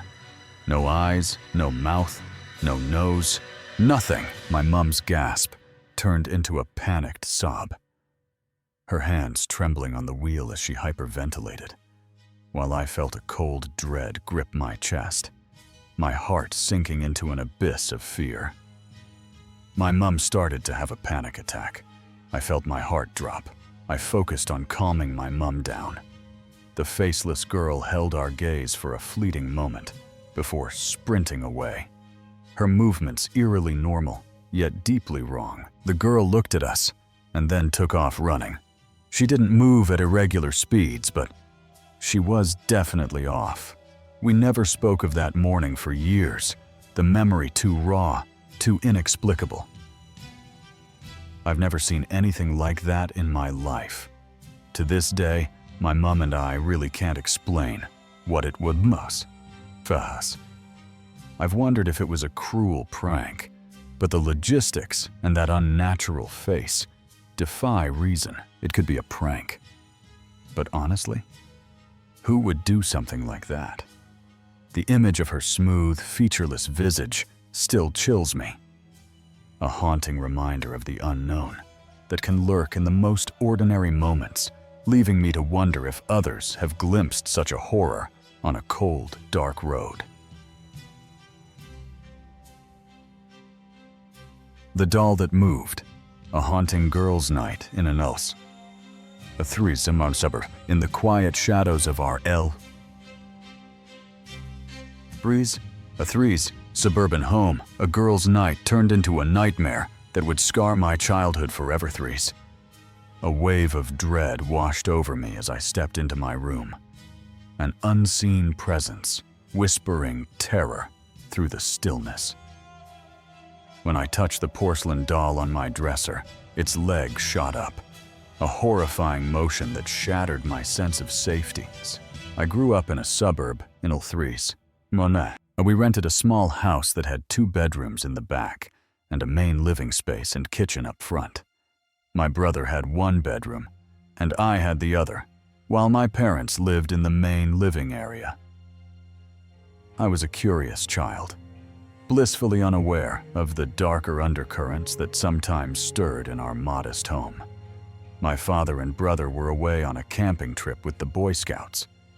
So my mom and I decided to have a girls' night, staying up late, playing games. We filled the night with laughter board games scattered across the living room floor. The warmth of our bond, a shield against the late hours chill.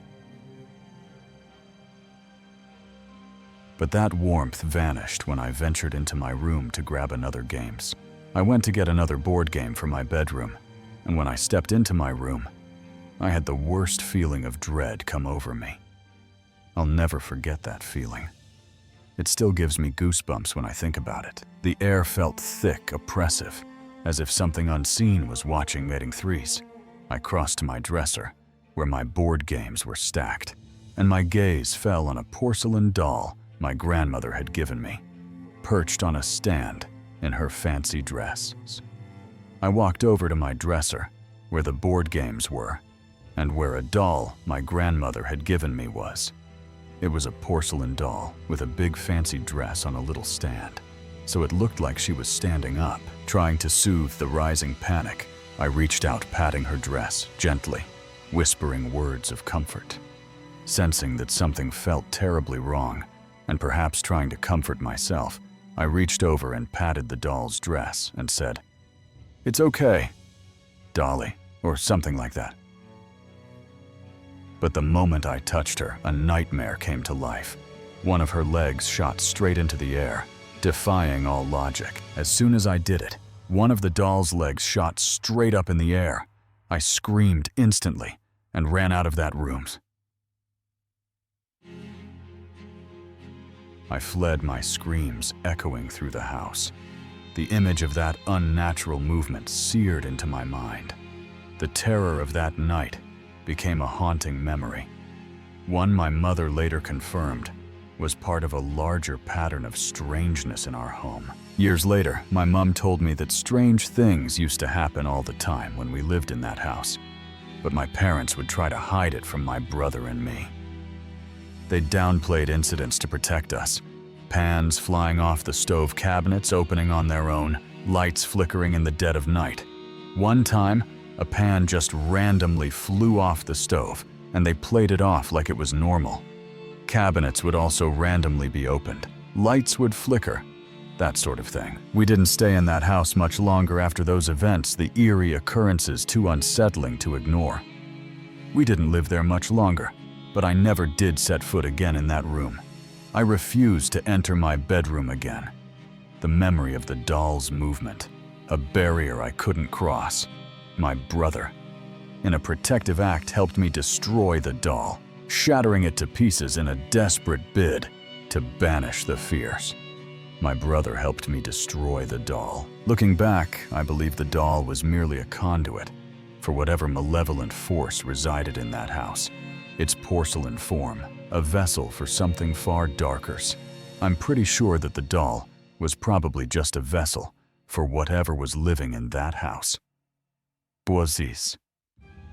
I've tried to uncover the house's history, hoping for answers, but it was destroyed during a hurricane, leaving its secrets buried. I've tried to find out the history of the house, but it was destroyed during Katrina, and I'm really unable to find anything out about it now.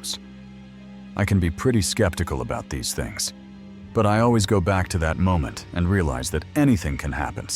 That night reshaped my understanding of the world, a stark reminder that the unknown can lurk in the most familiar places. The dread I felt, the doll's unnatural movement, and the house's hidden disturbances linger as a haunting echo, a mystery that still sends shivers down my spine whenever I recall the eerie stillness of that Georgia suburb.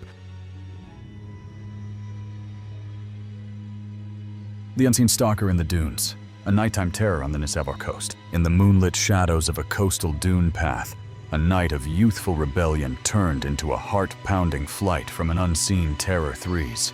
As we crept toward the beach, rustling bushes, and an eerie stench warned us of a presence that didn't belong in our quiet seaside town threes. A chilling growl pierced the darkness, forcing us to confront the horrifying possibility that we were being hunted by something beyond explanation. We used to sneak down through a quiet area of scrub over the dunes and onto the beach to smoke some weed. I lived in a very small coastal town on the mid-north coast of New South Wales.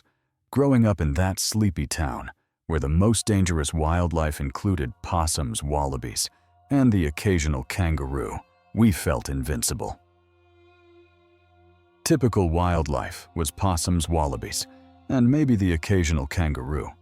Definitely no dingoes, crocs, or other apex predators around. The path through the dunes was our secret route, a hidden trail we'd take to escape the world. The faint glow of distant houses and the moon our only light. There was absolutely zero light except from some houses in the distance and the moon that night. That night, as we made our way down the familiar path, an unsettling feeling crept over us. As we quietly made our way down the path, we noticed the sound in the undergrowth near the path. We stopped moving, and the sound seemed to stop as well. The air was still, but the bushes rustled again. When we continued the movement, too deliberate to ignore, we decided to keep moving, but we heard the sound again, and this time noticed some bushes moving. We stopped and my friend whispered, "Dude, did anyone else see the trees move?" I whispered back, "I only saw the bushes move." We froze, my friend's whisper trembling, as he pointed out the swaying trees, while I saw only the bushes shift, the darkness playing tricks on our senses. We stood there frozen for a few beats. I was weighing up the option to either continue on the path or just leg it back home. My mind raced. Should we press on or flee? I took a hesitant step forward, and the crunch of leaves underfoot echoed nearby, too close for comfort. I took a few steps forward when we heard the sound like leaves crunching underfoot. I reached out and grabbed my friend's hand, thinking that maybe we were being followed by someone. A foul stench hit me, rancid and overwhelming, amplifying our fear. I noticed that I could smell something absolutely awful.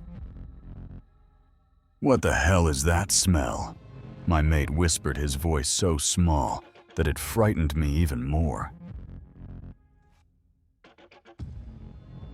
The smell was a harbinger of something far worse. A low, guttural sound rumbled from the darkness just meters away, sending a shiver down my spine. We stood there for a long time until we heard a very low sound coming from a few meters away. It was very low and had a strange, catching tick sound at the end. It wasn't the familiar grunt of a brush-tailed possum, common in the area with their high-pitched, chirpy calls. This was deeper, menacing, with an odd ticking at the end that felt utterly alien. Brush-tailed possums are quite common in this area and are known to make a grunting or coughing sound, but the ones I've heard are distinctly higher-pitched and more chirpy-sounding than what we heard it. Panic surged through us, and we bolted back up the path.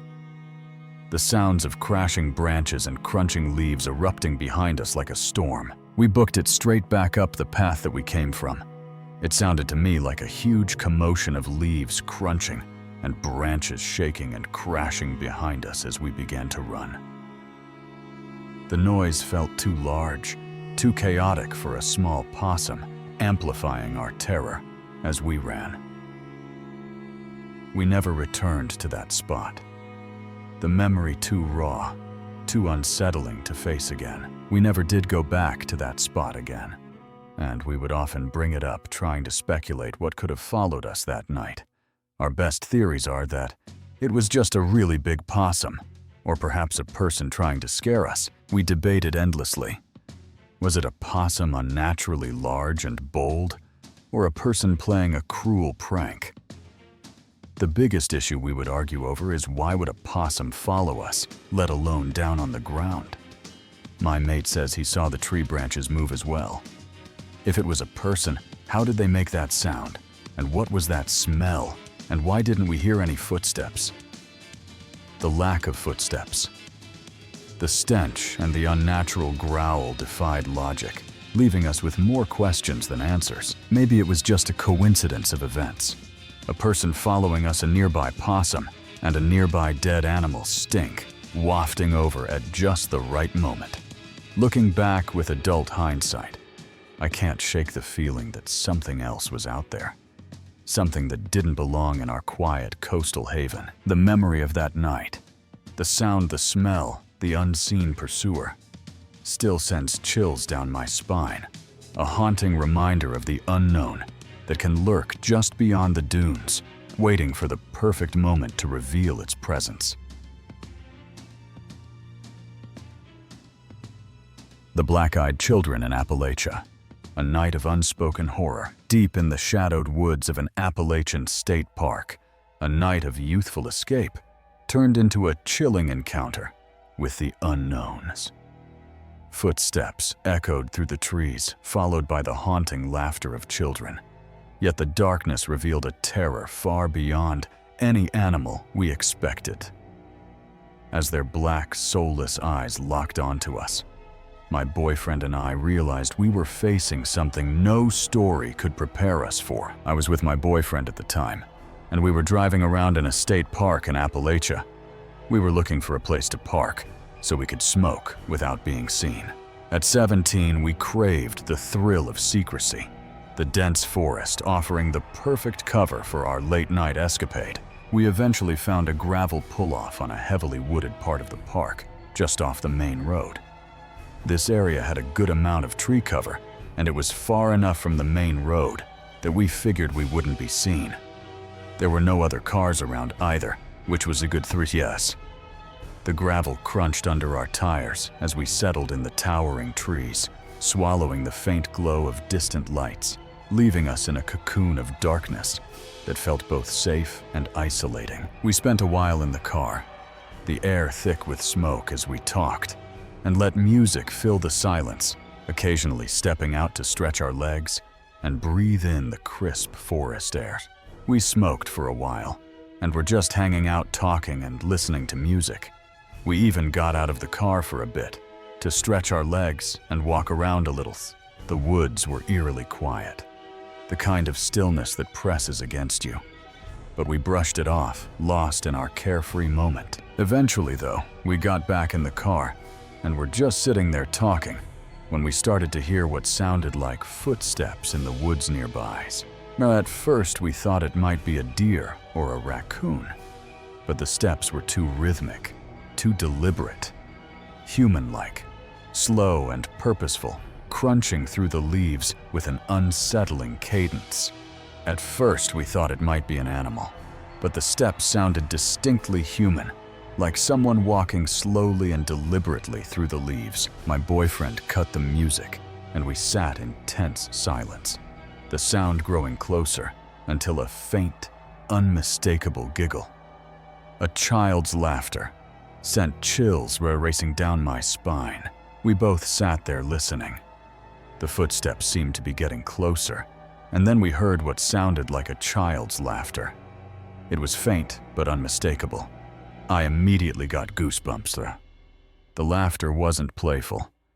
It was hollow, echoing through the trees with an eerie weight that made my skin crawl. We looked at each other, and I could tell that he was just as freaked out as I was. "There shouldn't be any kids out here at this time of night," he whispered. I nodded, my throat too tight to speak, my heart pounding as we strained to see into the darkness. I nodded, but didn't say anything. I was too scared to speak. We sat there frozen for a few seconds, and then we saw them. A group of maybe 4 or 5 kids emerged from the tree line. They stepped into view, a group of children maybe 10 or 12 years old, their silhouettes stark against the tree line, dressed in ordinary clothes that somehow felt wrongs. They looked like they were maybe 10 or 12 years old, and they were just standing there at the edge of the woods staring at us. They were dressed in what looked like normal clothes, but something about them was off. Their eyes were solid black, devoid of whites or irises, a void that seemed to pull in the faint moonlight, chilling me to my core. Their eyes were completely black. No whites, no irises, just solid black.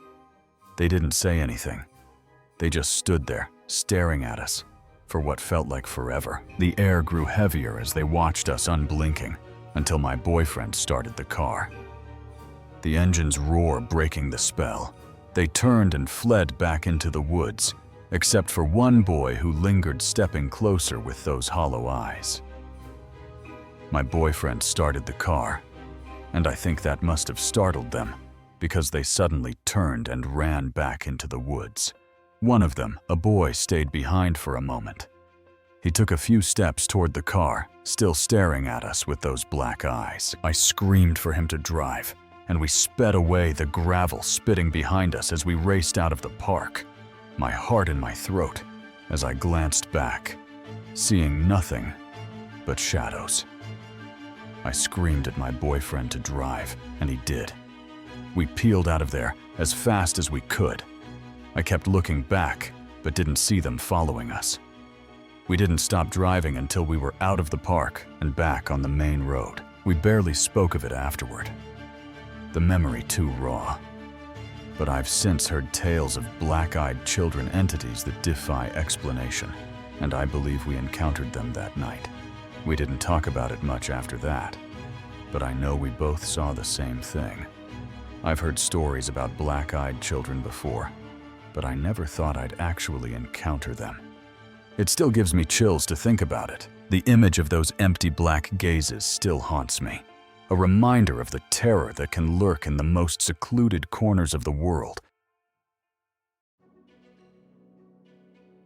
The Shadow on the Ridge, a terrifying sighting in Utah County. High in the rugged mountains of Utah County, a carefree evening of target shooting turned into a chilling encounter with an otherworldly presence. A low, guttural hum echoed through the trees, growing louder and closer, until we saw it. A towering, shadowy figure moving with an unnatural grace. As its glowing red eyes locked onto us, we realized we were no longer alone in the clearing. and our sense of safety vanished into the dusk. I was with my husband, my father-in-law, and my brother-in-law. We were up in the mountains to do some target shootings. We'd set up a small range in a secluded clearing. The fallen log we used as a target stand, blending into the surrounding pines. We had set up a little range in a clearing, and we were taking turns shooting at some targets we'd set up on a fallen log. The air was crisp, the fading light casting long shadows as we laughed and enjoyed the solitude of the wilderness. The crack of gunfire echoing through the trees. We were having a good time, just enjoying the evening, but our laughter faded when a strange sound broke through the stillness. A deep humming growl, unlike anything we'd heard before, emanating from the hillside above the Most. We started to hear this weird noise. It was like a low humming sound, almost like a growl, but not quite. It was hard to describe, and it seemed to be coming from the trees above us on the hillside. Threes. We paused, lowering our guns, straining to identify the source. Threes. We all stopped shooting and listened, trying to figure out what it was. My father-in-law suggested it might be a bear, but my husband shook his head, unconvinced. The sound lacked the familiar timbre of a bear's roars. My father-in-law said it might be a bear, but my husband wasn't so sure. The sound didn't seem right for a bear. The noise persisted for a few minutes before stopping, leaving us in tense silence. It went on for a few minutes and then stopped. We waited, but when we didn't hear it again, we went back to shooting. Thinking it was nothing, we resumed shooting, but the reprieve was short-lived. The sound returned louder and closer, a menacing hum that seemed to vibrate through the earth. A few minutes later, though the sound started again, this time it was louder and closer. We turned as one, our eyes scanning the hillside, and that's when we saw it. A massive black silhouette moving through the trees, its height towering at 8 or 9 feet, its form distinctly bipedal. We all turned to look up the hill, and that's when we saw it. There was something moving through the trees. It was tall, maybe 8 or 9 feet, and completely black. It was hard to make out details because of the shadows, but it was definitely moving on 2 legs. It wasn't a bear. Its movements were too smooth, too deliberate, gliding with an unnatural grace that sent a chill down my spine. It wasn't a bear. It moved too smoothly, too deliberately. We stood frozen watching as it traversed the slope, seemingly unaware of us, until it stopped, its head turning in our direction, and I saw its eyes glow a piercing red for a fleeting moment. We all stood there frozen, watching it, as it made its way across the hillside. It didn't seem to notice us at first, but then it stopped and turned its head in our direction. I swear I saw its eyes glowing red for a split second. My brother-in-law's whisper broke the silence, his voice trembling with fear. My brother-in-law whispered, "What the hell is that?" None of us had an answer. The creature moved again, but this time it ascended the hill with an impossible motion, climbing, or perhaps gliding upward, vanishing over the ridge as if it had never been there. It started moving again, but this time it moved upward, like it was climbing or flying. It went straight up the hill and disappeared over the ridge. We didn't wait to find out more. We scrambled to pack up our hands, shaking as we threw our gear into the truck and fled the clearing, the echo of that growl haunting our every step. We didn't stick around to find out what it was. We packed up our stuff as fast as we could and got out of there. None of us have been back to that spot since the We've rarely spoken of it since, but the memory of that tall black figure and its glowing eyes lingers, a shared terror we can't explain. We don't talk about it much, but I know we all saw the same thing. I have no idea what it was, but it wasn't human, and it wasn't any animal I know of. It wasn't human, nor any animal I've ever known, leaving me to wonder what ancient force we stumbled upon in those Utah mountains, a mystery that still sends shivers down my spine. The Watchers of the Boundary Waters, a wilderness guide's encounter. In the remote wilderness of the Boundary Waters, a routine Boy Scout canoe trip turned into a night of unrelenting terror that defied all reason. As we gathered around the campfire, a low growl and deliberate footsteps emerged from the dense forest, circling our camp with an eerie intent. When rocks began raining down around us, we realized we were not alone, and whatever was out there was far more intelligent than any animal we knew. I was working as a wilderness guide for a Boy Scout troop. We were on a canoe trip through the Boundary Waters canoe area, which spans northern Minnesota and into Ontario, Canada. The Boundary Waters is a vast, isolated expanse of lakes, rivers, and dense forest, a place of breathtaking beauty, but also profound solitude, with no roads, no cell service, and no safety net. It's a remote wilderness with lots of lakes, rivers, and dense forest. It's a beautiful place, but it's also very isolated. There are no roads, no cell service, and you're completely on your own out there. Our group, me, 2 other adult leaders, and 8 Boy Scouts aged 12 to 16, had embarked on a multi-day journey paddling through the pristine waters and portaging through rugged terrain. Our group consisted of me, 2 other adult leaders, and 8 Boy Scouts aged 12 to 16.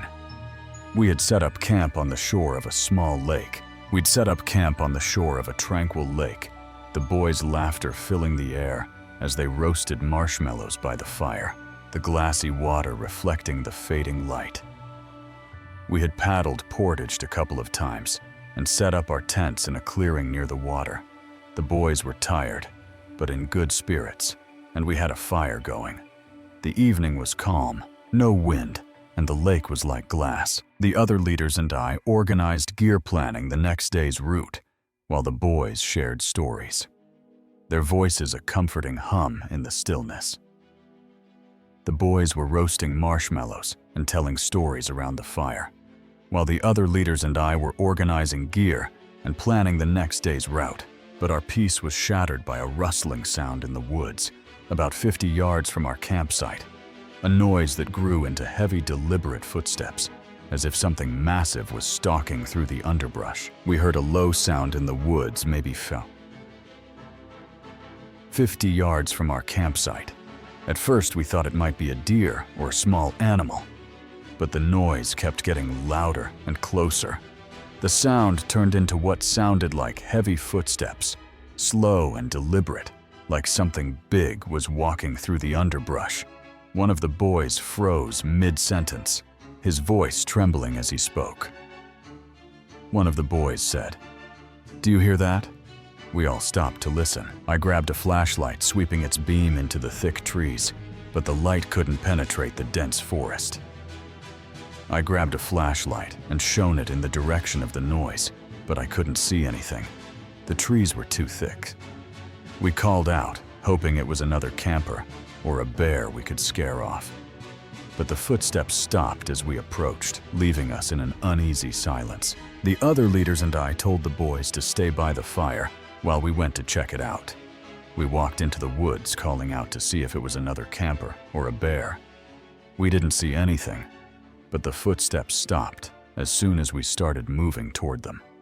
We figured it had been scared off, so we went back to the fire. The boys were visibly shaken, their earlier cheer replaced by wide-eyed fear, and I felt a growing unease as we returned to the fire, the forest now feeling far less welcoming.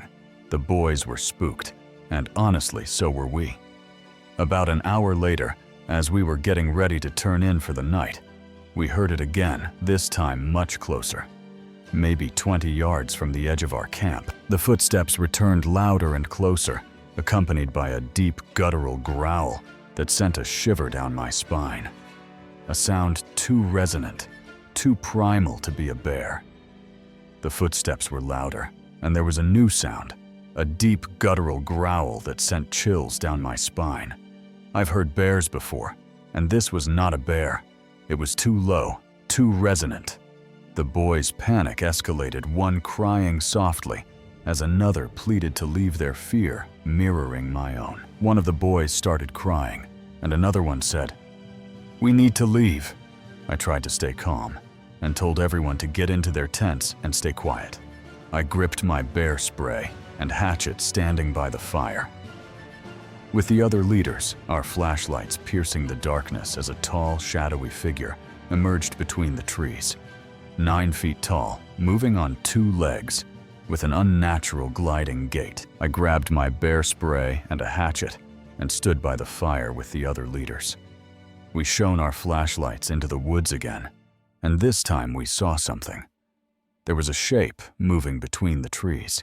It was tall, maybe 9 feet, and it looked like it was walking on 2 legs. It was too dark to make out details, but it was definitely not a bear.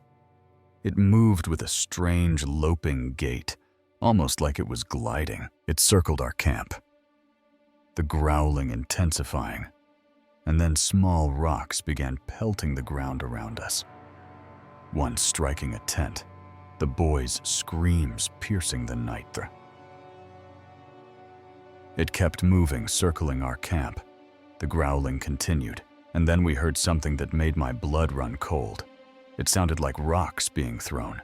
Small pebbles started landing around us, hitting the ground near the fire, and one even hit a tent. The boys were screaming at this point. I knew we couldn't stay. We broke camp in a frenzy, loaded the canoes, and paddled to the middle of the lake, the growling and footsteps echoing for another hour before fading into silence. I told everyone to pack up. We were getting out of there. We broke camp in record time and got the canoes into the water. We paddled to the middle of the lake and stayed there for the rest of the night.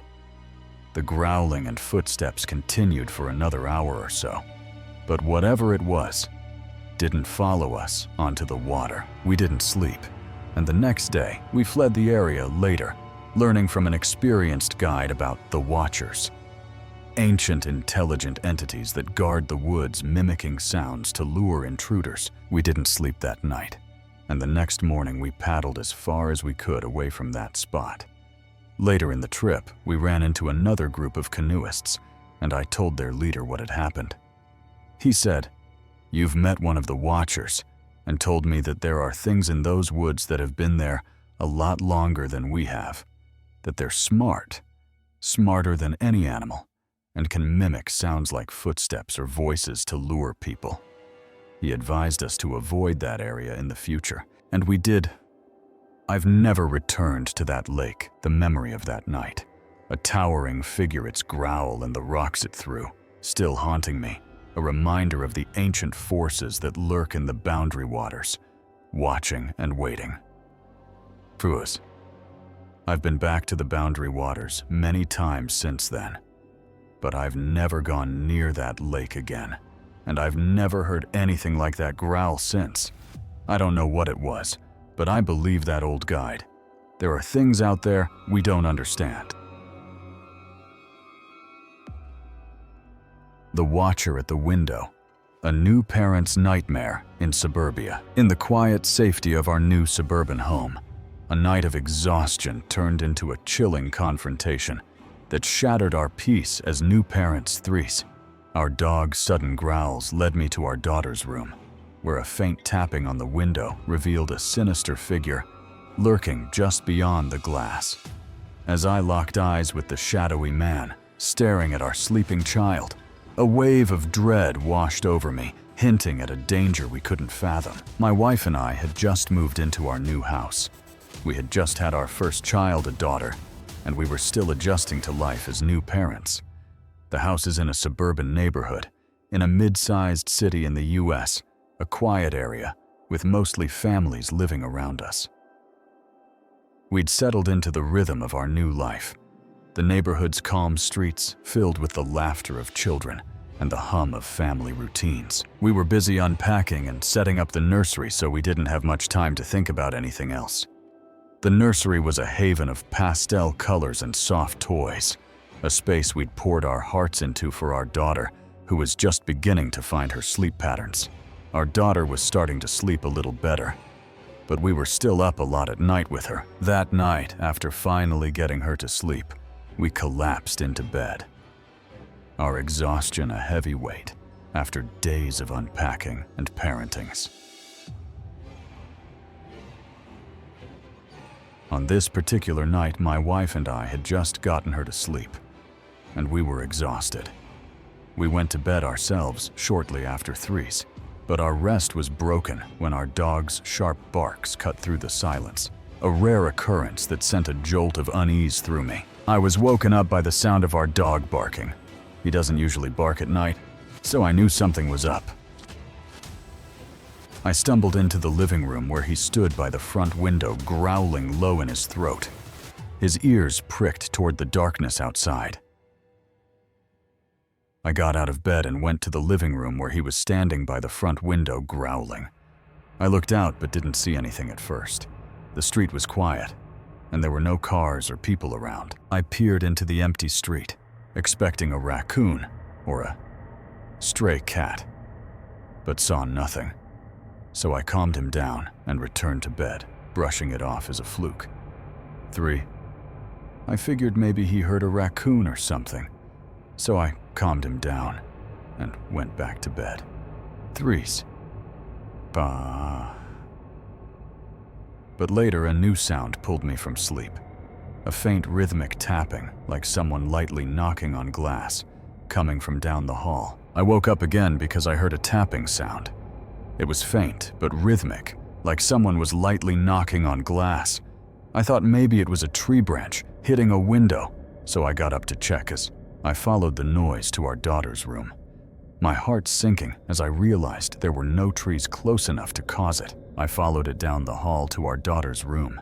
The tapping was definitely coming from her window. I froze for a second because her room is on the side of the house, and there's no tree close enough to hit the window. I crept into the nursery, careful not to wake our sleeping daughter, and peered through the window. My blood ran cold as I saw a tall, thin man in a dark hoodie standing just 3 feet away, staring directly at her crib. I crept into the room, trying not to wake her, and looked out the window. There was a man standing outside about 3 feet from the window, just staring in. He was tall and thin, wearing a dark hoodie. I couldn't see his face clearly because of the shadows, but I could tell he was looking right at the crib where my daughter was sleeping.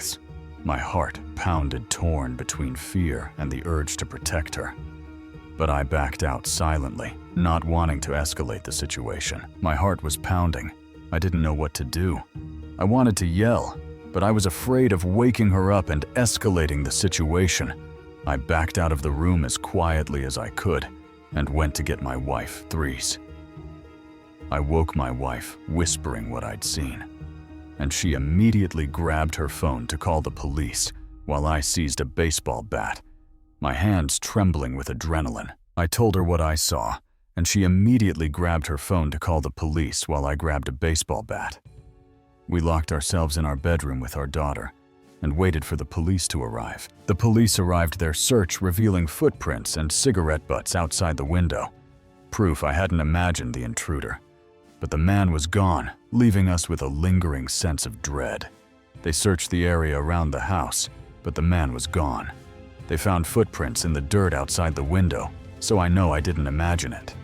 There were also a few cigarette butts on the ground, which was strange because neither of us smoke. They advised us to secure our home and stay vigilant, words that did little to ease our fear.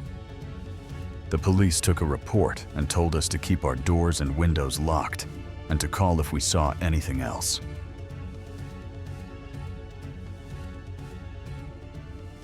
In the weeks that followed, we lived on edge, every sound amplifying our anxiety, prompting us to install security cameras, motion lights, and an alarm system.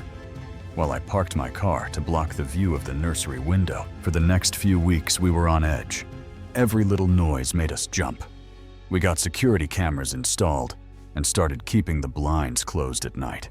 I also started parking my car in a way that blocked the view of that window from the street. We haven't seen the man again, but I still think about it all the time.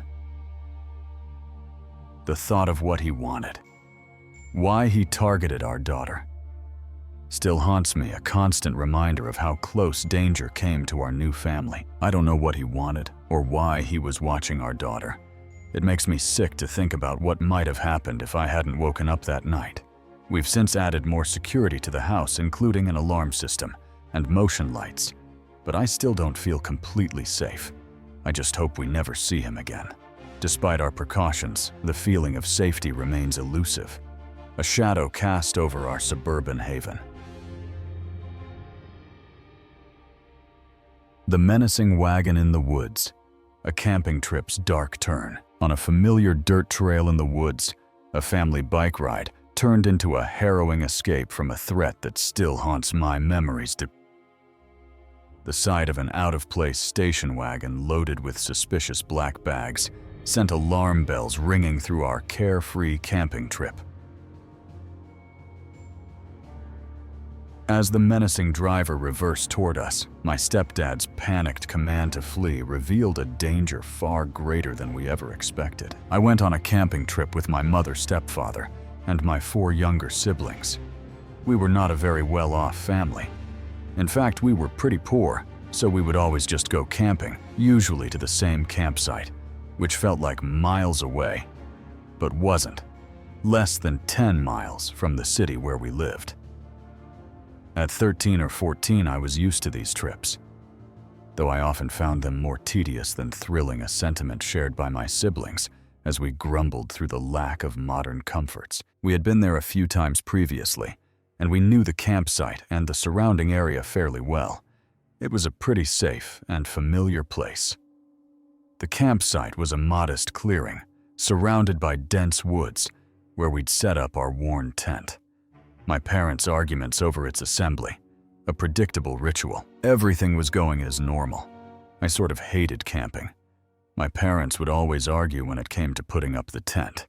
It was pretty boring being in the woods, and I would normally be the one entertaining my siblings. I hated not having electricity access to proper toilets and showers. Despite my complaints, there were moments I cherished, especially the long bike rides with my stepdad, who'd promise us ice cream at a nearby village, a rare treat that made the effort worth the task. We were going to go on a 10-mile bike ride. Both my parents had their own bikes, along with my sister and I.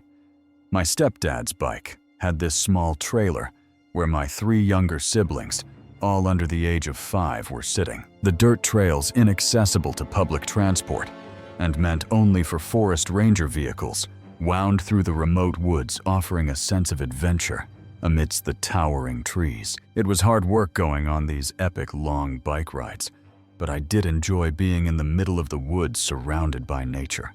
We weren't in the middle of nowhere, but it was pretty remote enough to be inaccessible to public transport. Only forest ranger-type vehicles could access the roads, more like dirt roads suited for bicycles. We'd never seen other vehicles on these paths, which made the sudden sound of an engine behind us all the more jarring. During all the times we went camping, we never saw any other vehicles go down these roads. On this day, though, we were all cycling down this road, when suddenly we hear the sounds of a vehicle coming up slowly behind us. My stepdad, leading the way, stopped us with a sharp command. His voice tinged with confusion and urgency as he urged us to move aside. My stepdad is in front of us when he stops and tells us to move aside to let the vehicle come past. But there's a sense of urgency and confusion in his tone, as he's unsure why there's even a vehicle there. The vehicle that passed wasn't the rugged forest ranger truck we expected. It was an old estate station wagon. Its long body and large trunk window revealing several tightly tied black trash bags. A sight that set off every instinct of danger in me. The vehicle passes us, and we're expecting to see a forest ranger vehicle, like a 4x4 pickup or a Land Rover. But instead, we see an estate station wagon with a long body and a large trunk with a window at the back. In the back, I also see several large trash bags.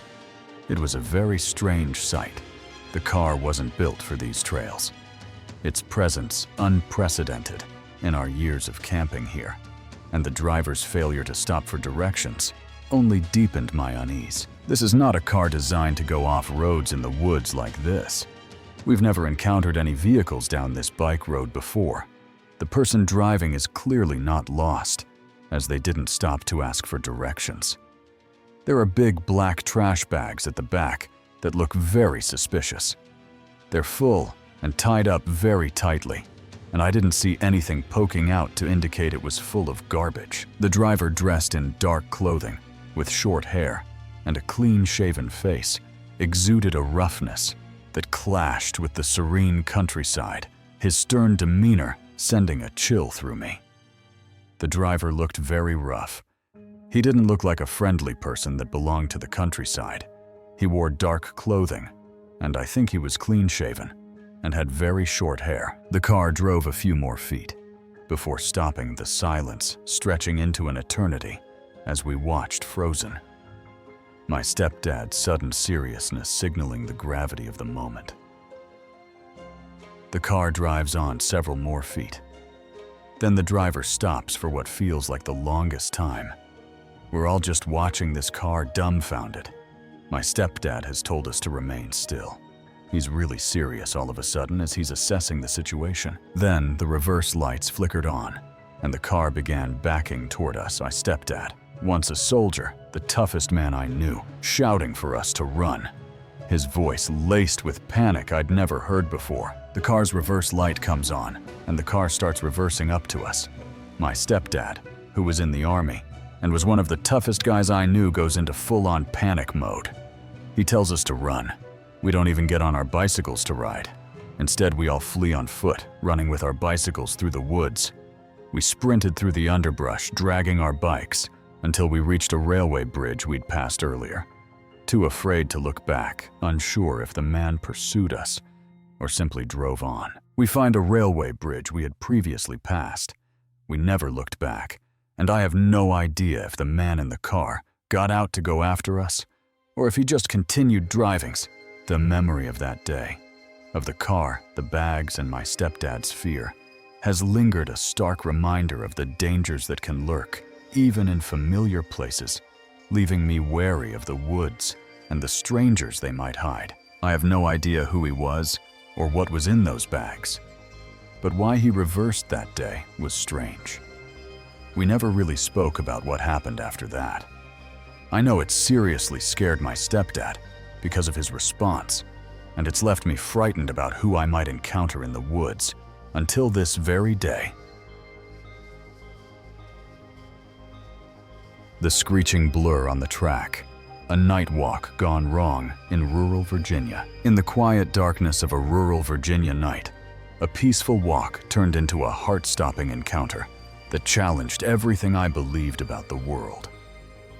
As I sat on the middle school track, a chilling cough broke the stillness, followed by the sight of a creature sprinting on its hind legs, faster than anything I'd ever seen. Its unearthly screech and towering unnatural form left me sprinting for my life, haunted by the question of what truly lurked in the woods nearby. I live in Virginia in a pretty rural area. My house is a townhome in a neighborhood right next to a middle school. I've lived in this house for over 10 years and frequently went on walks during the daytime all around the neighborhood, plus the surrounding buildings and the woods. But I've never gone on a walk at night here. The neighborhood was a familiar haven, its quiet streets and proximity to the school offering a sense of safety during my daytime strolls, though I'd always avoided venturing out after dark. After starting college, I got very accustomed to taking walks around my campus at night when the weather was nice. So now that I'm home for winter break, and Virginia is in one of its weirdly warm winter weeks, I decided that I may as well go on a walk at night here, since it's a safe area, and night walks are almost daily routines for me now.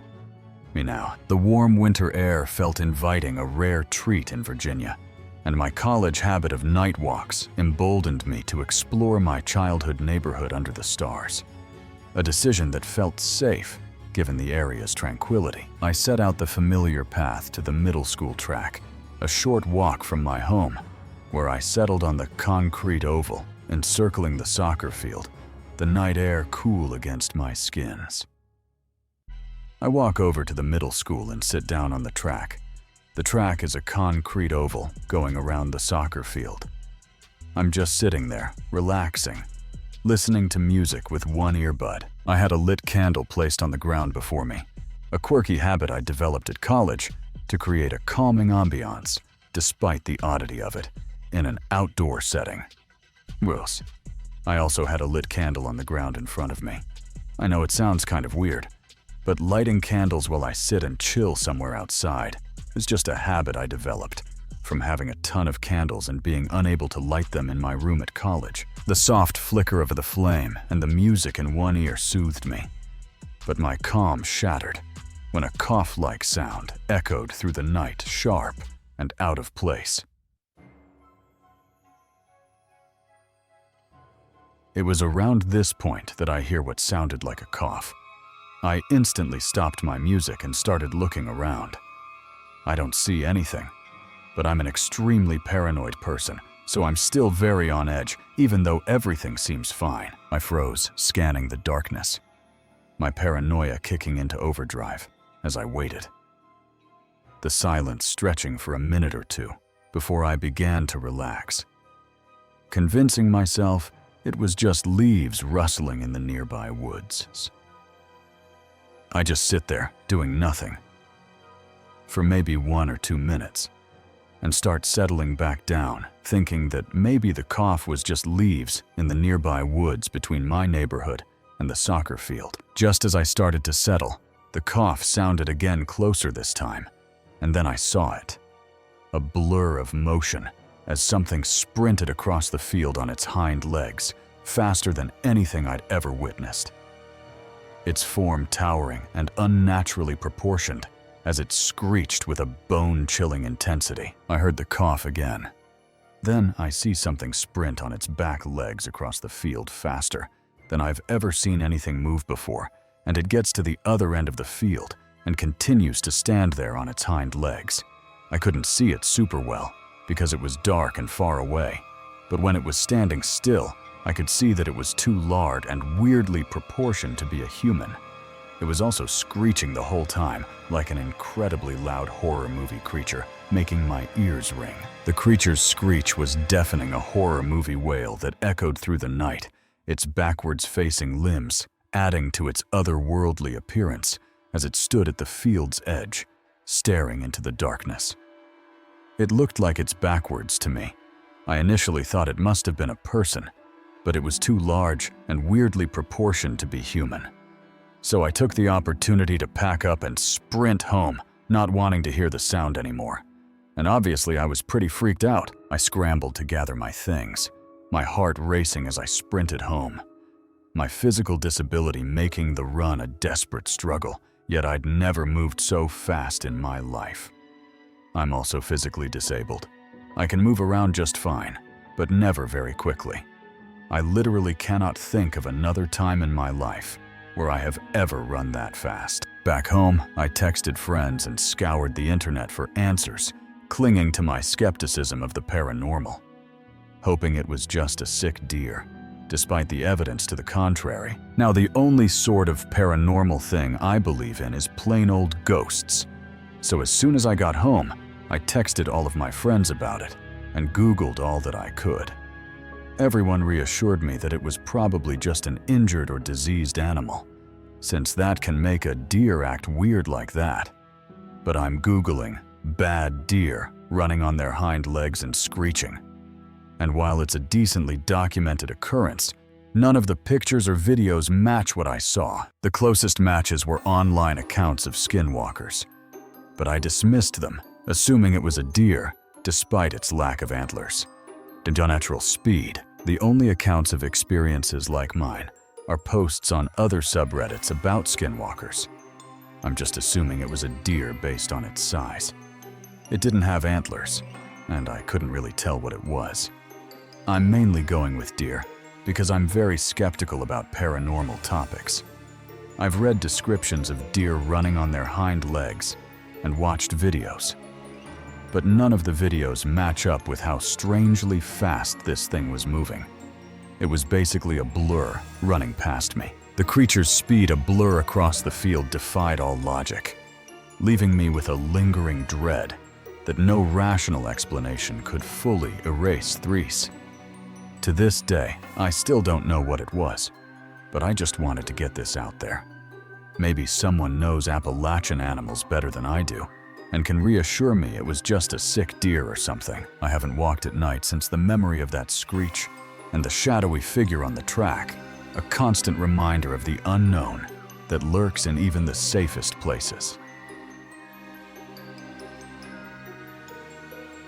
The Beast in the Snow, a camping trip turned nightmare in the snowy wilderness of our family's favorite campsite, a place meant for safety and joy. A gruesome discovery turned our adventure into a descent into terror. A blood-soaked scene awaited us on a quiet trail, the remains of a deer steaming in the cold air, a sign of a predator that shouldn't exist in these woods. As a chilling screech echoed through the trees, I caught a fleeting glimpse of something monstrous, something that would haunt our family forever. My family would go camping every chance we got, and the place we'd always go had no natural predators, at least nothing bigger than a fox. My dad specifically chose this spot, so as kids, me and my two siblings could frolic through the woods without having to worry too much.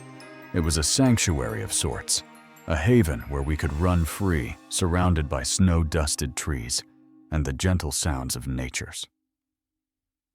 There was still a considerable amount of snow, so my dad brought our ATVs and some sleds for us. We arrived eager for adventure, the crisp air filled with the promise of carefree days. Our campsite dotted with deer that wandered fearlessly close through us. We had deer around this area. The odd one would wander through our campsite. You could tell they had no natural predators, since they didn't run away when there was a human around. My siblings and I would always manage to get pretty close to one before my parents yelled at us to stay away. One morning, my dad suggested a short ride down the road we'd come up, and I jumped at the chance to join him. My dad wanted to go on a little trip down the road that we came up. I asked if I could come, and he said sure. We both hopped on his quad and set out on our little trip.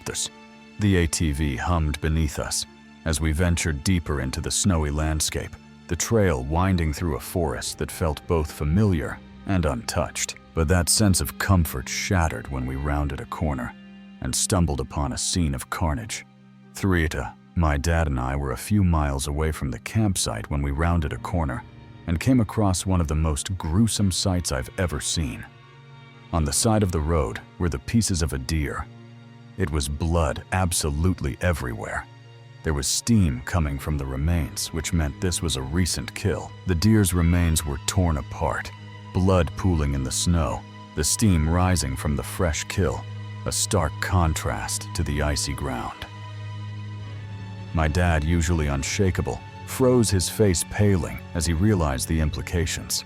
This wasn't the work of a fox. The air grew heavier as my dad quickly turned the ATV around, his urgency betraying the fear he tried to hide. My dad is usually a pretty calm guy. Not much can really rattle him, but I could tell that this freaked him out a lot.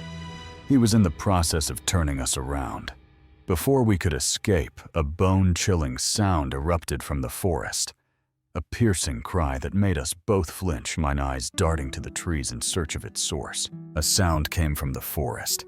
It was so loud that we both flinched, and I remember searching the forest for the source, but my dad was hauling down the way that we came. My dad gunned the engine, racing back toward camp. But as we sped away, I caught a fleeting glimpse of something in the shadows. It could have been a trick of the light, or because I was freaked out. Maybe I was seeing things, but I could have sworn that I saw something running alongside of us for a second or two. It genuinely looked like an absolutely enormous dog before it vanished into the trees. It was massive dog-like, its form too large and unnatural for these woods, vanishing as quickly as it appeared, leaving my heart pounding with dread. We've reached the campsite in a blur, my dad wasting no time packing us up to leave for good. My dad raced back to the camp, and we were all packed up and headed to a different location by the end of that day. We never did go back to that campsite after this encounter. Years later, I asked him about that day, but he brushed it off, claiming the new campsite had better trails. I asked my dad about it, and he just said that it was because the new campsite was better than the old one. Better trails and whatnot. But honestly, I think he was full of it. I think whatever we encountered scared the absolute heck out of him, and I think he must have seen it as well. I knew he was hiding the truth. The fear in his eyes that day told me he'd seen the creature too. I'm actually thankful that we never went back. I'm not sure if I would be able to sleep at night after what I saw there, and it still plagues my memories to this day. The memory of that monstrous shape, the blood in the snow, and the screech that echoed through the forest still haunts me, a chilling reminder that even the safest places can harbor terrors beyond comprehension. The phantom footsteps in the basement, a rural haunting unraveled. In the quiet solitude of my basement bedroom in rural Virginia, a chilling series of events turned my nights into a haunting ordeal. A gargling, unearthly meow outside our house was only the beginning, soon followed by phantom footsteps sprinting through the darkness of my open basement. As the invisible presence darted past me, its abrupt stop in the bathroom left me questioning reality, setting the stage for an even darker encounter. I live in the basement of a one-story house out in the country. I've never seen or heard anything unexplainable until weird noises could be heard outside our house. The house, nestled in the stillness of rural Virginia, had always felt like a sanctuary, its isolation a comfort rather than a concern. Until that night, when the ordinary became terrifying. The first noises were heard by both me and my mom. We had let the dog out and were letting him back in when we heard a sound no animal could make. It sounded like a large cat that had its throat slit, a gargling meows. We froze mid-conversation, the sound echoing just beyond the reach of our house's lights, a noise so unnatural it seemed to announce a presence lurking in the shadows. We both immediately stopped talking and looked outside to see if there was anything just outside, because that's where it sounded like it was coming from, just beyond where our house's lights could reach, but we couldn't see anything. The darkness revealed nothing, leaving us with an eerie sense of being watched. The silence that followed more unsettling than the noise itself. It was like something letting us know it's there, then not doing anything or making another sound. Months later, I was sleeping on a futon in the open basement, unable to fit my bed through the doorway of my room, when the next incident unfolded. I was sleeping outside my room since my bed couldn't fit through my doorway. I was watching TV and heard what sounded like someone moving stuff around just outside of my laundry room. The basement's open layout let me see most of the space, save for the laundry room and an area near the stairs, so I assumed someone had come down for a late-night snack. The layout of my basement is pretty open, so from where I was laying, I could see almost everything, except the laundry room and another open area at the bottom of the stairs. I thought someone might have come down to get something from the fridge or freezer, so I went back to watching TV. But then I heard barefoot steps on the concrete floor, clear and deliberate. It's a sound that made my heart skip a beat. A couple of seconds later, I heard someone walking around barefoot, and since the floor is concrete, you can hear it pretty clearly. I sat up thinking somebody was going to turn the corner. The footsteps escalated into a full sprint, and I watched in horror as the sound raced past me. Yet no one was there.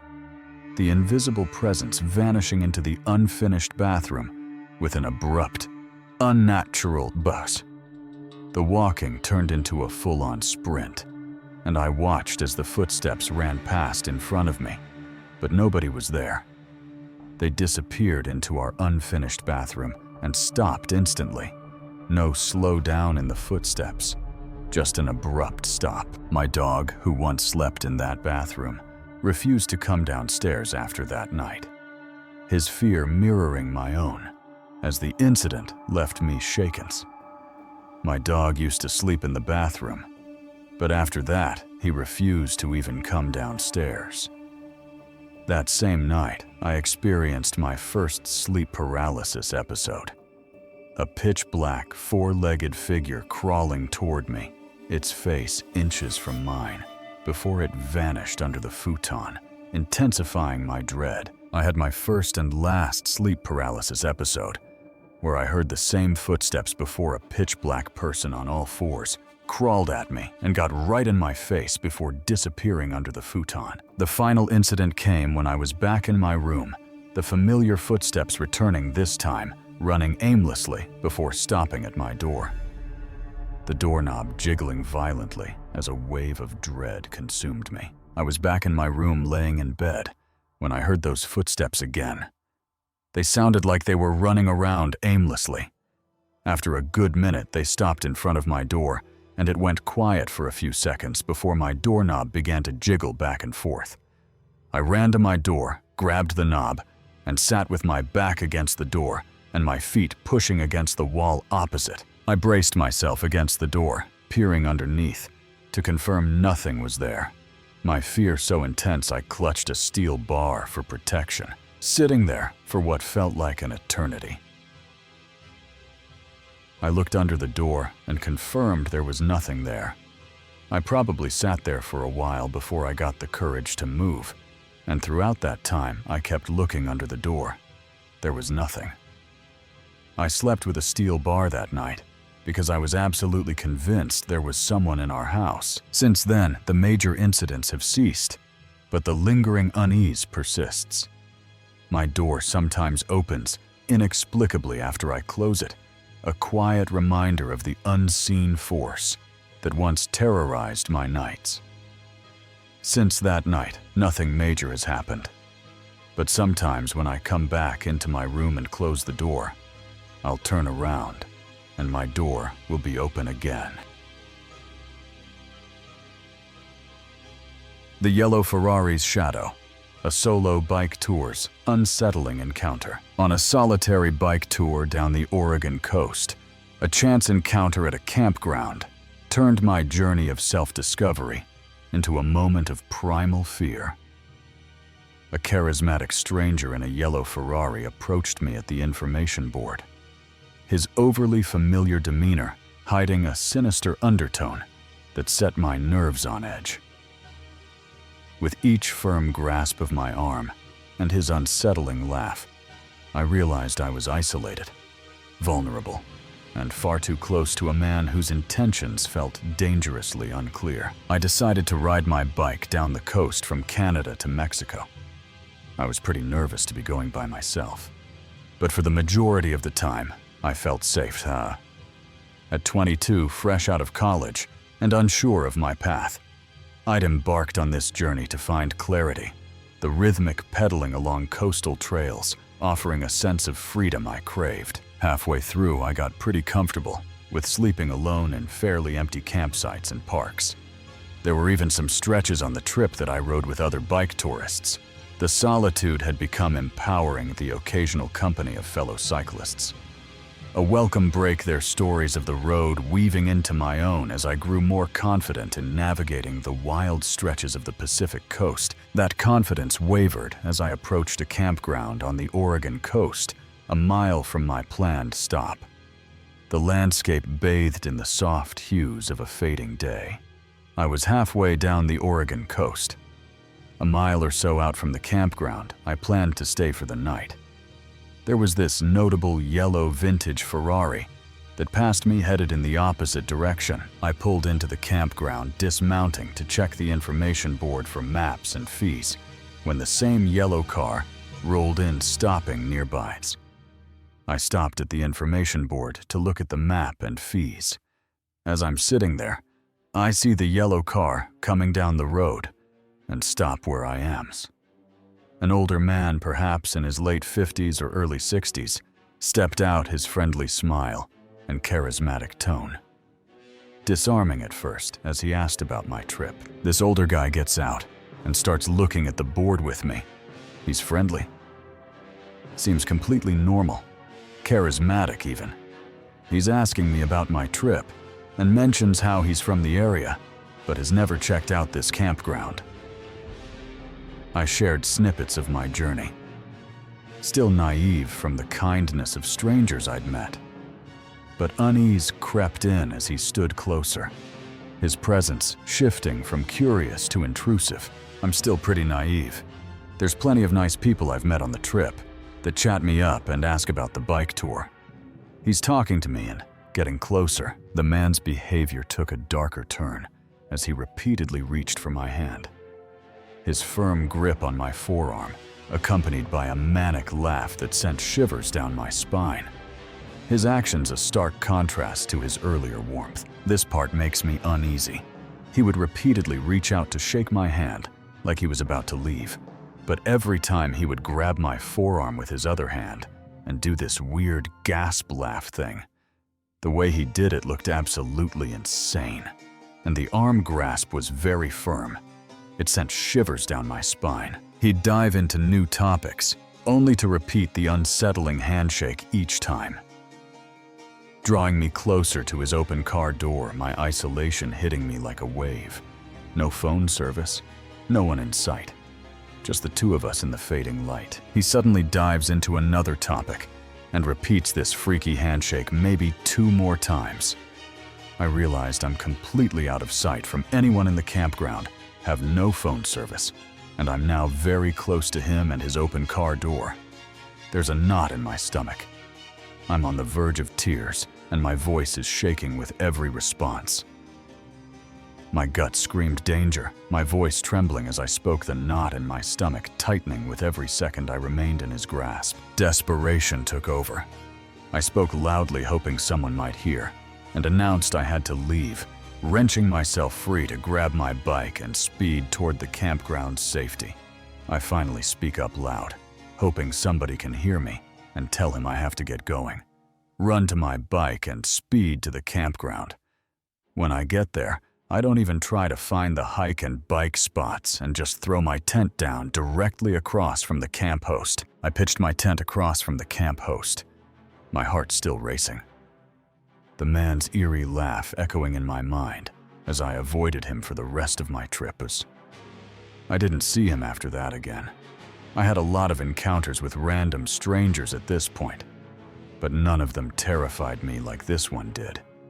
I fought with the idea that he was probably just an overly friendly guy, but the fact that he would repeatedly grab my arm like that and laugh like that was frightening. The experience shattered my trust in strangers, a stark reminder of my vulnerability as a solo traveler, forcing me to stay vigilant for the rest of my journey.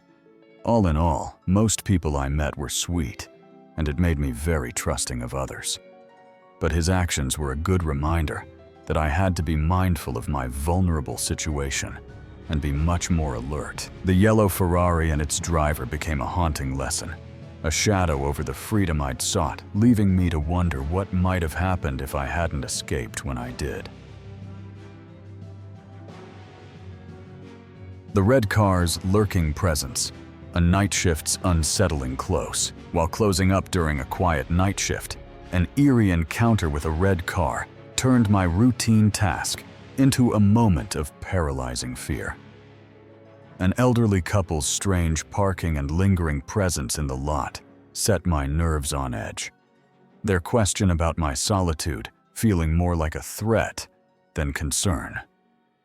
As the car circled back with an unsettling slowness, I realized I might be facing a danger far greater than I'd ever anticipated at my first job. I was closing and doing outside trash, a chore I have to do because I was closing. I was listening to music since there were no customers while 2 of my co-workers, including the cooking manager, were inside finishing up threes. The empty parking lot stretched out before the restaurant, a familiar sight in my rural Virginia town where I'd taken on my first job. The night air cool and still as I worked alone, Under the dim glow of the lot's lights, I noticed a red car pulling into a stall, but not all the way. It was parked in this strange way, kind of sideways and far away from the stall.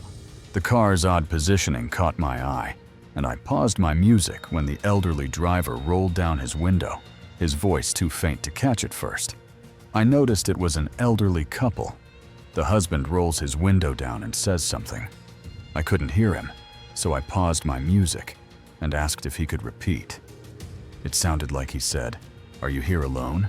I laughed nervously, assuring him I wasn't alone.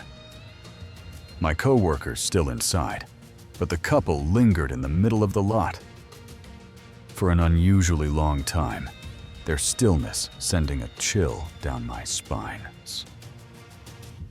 I laughed and said I wasn't alone.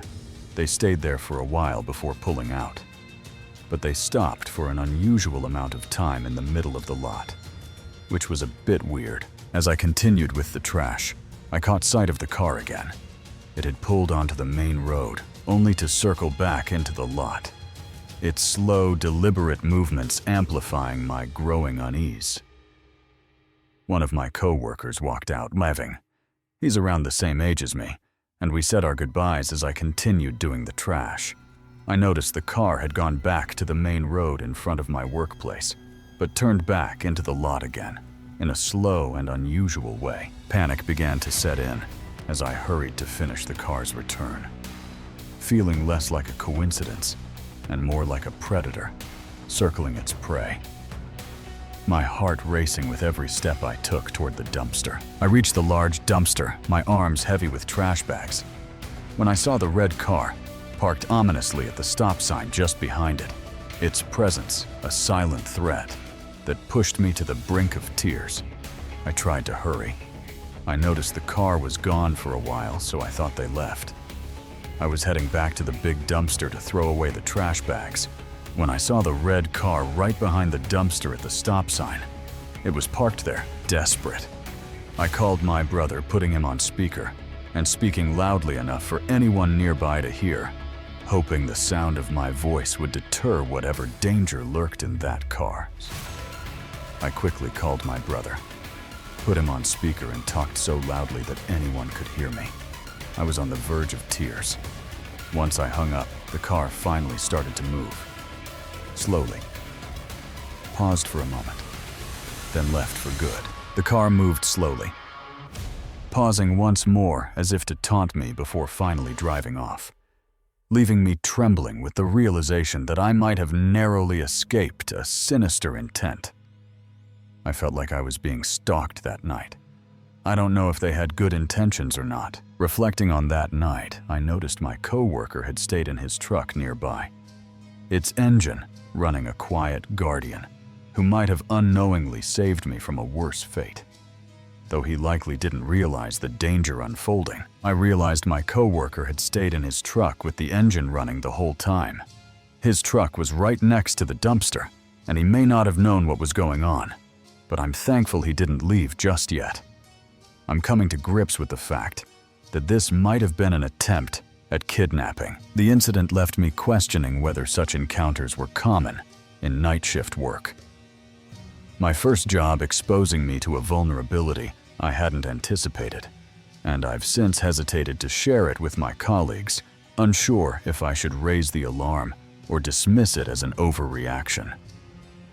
This was my first job.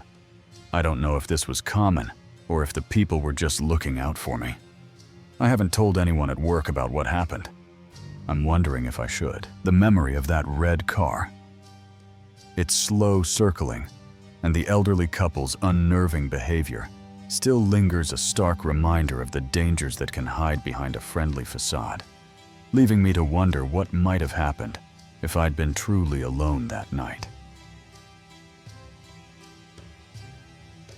Echoes of the past and Rock Island. A solo camper's unsettling discovery. On the remote shores of Rock Island, a place steeped in centuries of mystery, my solo camping trip became a descent into an eerie past that refused to stay buried. The island's history whispered of vanished settlers, occult rumors, and spectral sightings setting the stage for an encounter I could never have prepared for Thea. As I settled into my isolated campsite, a chilling squeal from the forest and a fleeting figure on the trail hinted at a presence far older than the island's modern trails. Rock Island is a state park located at the tip of Door County, Wisconsin on Lake Michigan. It's a difficult place to get to.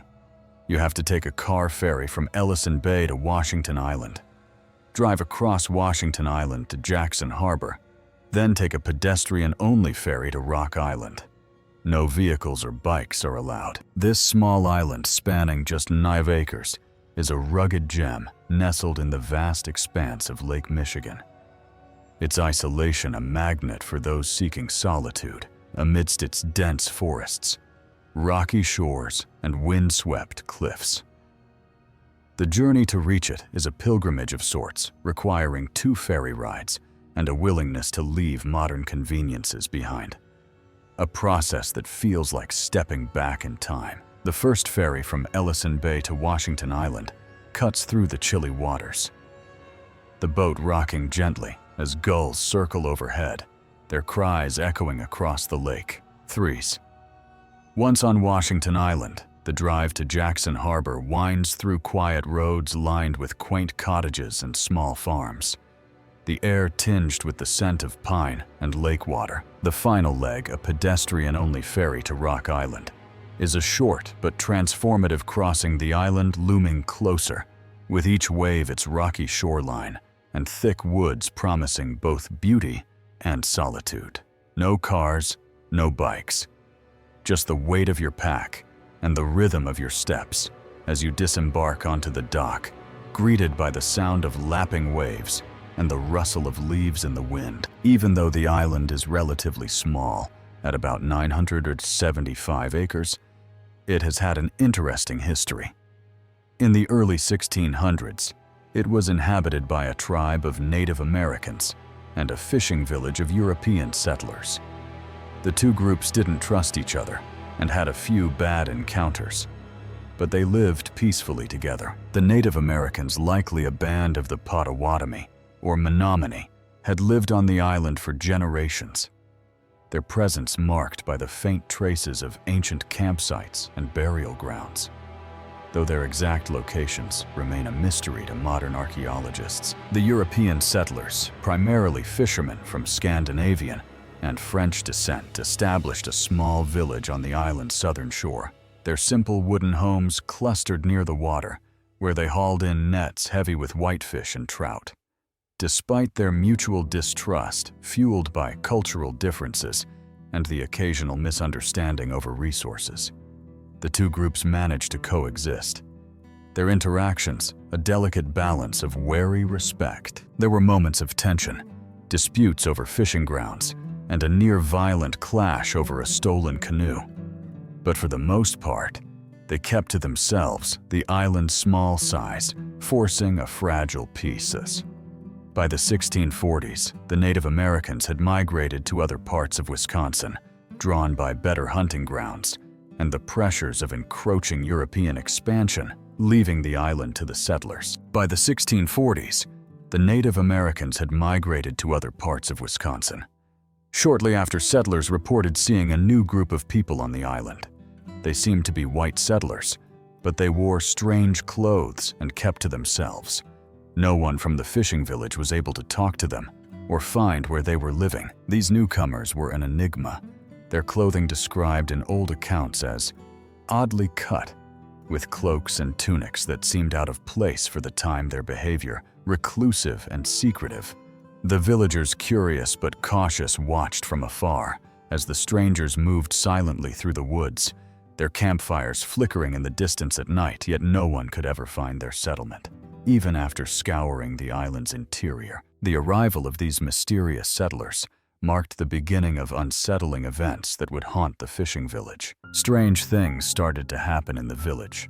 Several animals were found slaughtered, their blood used to make markings on buildings. A building for preserving meat burned down. The villagers felt these acts must have been done by these new people, but after a thorough search, they never found a single person. The strange occurrences stopped soon after, and the other settlers were never seen again. Chickens and pigs, vital to the settlers' survival, were found torn apart, their blood smeared in cryptic patterns on the wooden walls of homes and sheds, symbols that no one could decipher, but that filled the villagers with dread. One night, a storage shed used to cure fish and meat went up in flames, the fire raging through the dry timber, despite the villagers' desperate efforts to save it. The loss, a devastating blow to their food supply, convinced the new settlers were to blame. The villagers organized a search party combing the island from shore to shore, through the dense woods and rocky cliffs, their lanterns casting eerie shadows as they called out into the night. But they found no trace, not a footprint, not a campfire, not a single sign of human presence. 3 tours.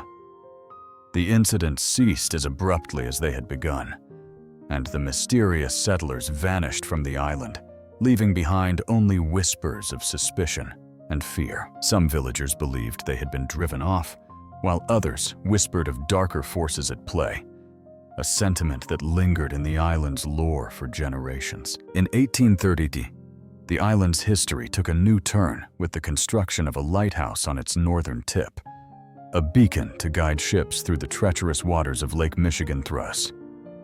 In 1836, the lighthouse was built on the northern part of the island. The material was of the best quality. But only 3 years later, David E. Corbin complained that plaster started to fall off, and liquid oozed through cracks, leaving the house damp. Corbin was alone most of the time, and some said he would stare at a wall and speak of other visitors. David E. Threads. Corbin, the first lighthouse keeper, took up his post in 1837, a solitary figure in a role that demanded resilience against the island's harsh winters and isolation. The lighthouse, built with the finest materials, was initially praised for its sturdy construction. But within 3 years, Corbin reported alarming deterioration.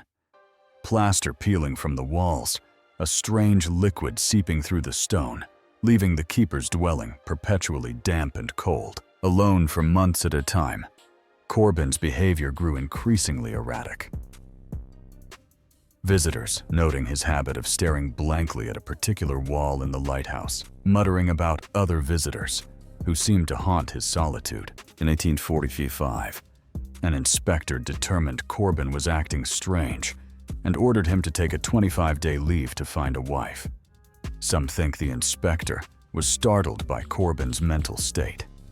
Corbin fell ill and died in the lighthouse in 1852, buried in a small cemetery south of the lighthouse. In 1845, an inspector, disturbed by Corbin's mental decline, ordered him to take a leave of absence to find a companion, hoping human connection might anchor him. Corbin never recovered, falling ill and dying in the lighthouse in 1852, his body laid to rest in a small cemetery south of the beacon, a lonely grave marking his years of service. The lighthouse's troubles persisted under its next keeper, who reported the same rapid decay of the structure, along with vague accounts of strange nighttime occurrences that he refused to detail in the official logbook. The next lighthouse keeper reported quick deterioration. Friends said he talked of seeing strange things at night. In 1858, the original lighthouse was torn down, a new one built, and keepers were required to have an assistant or family.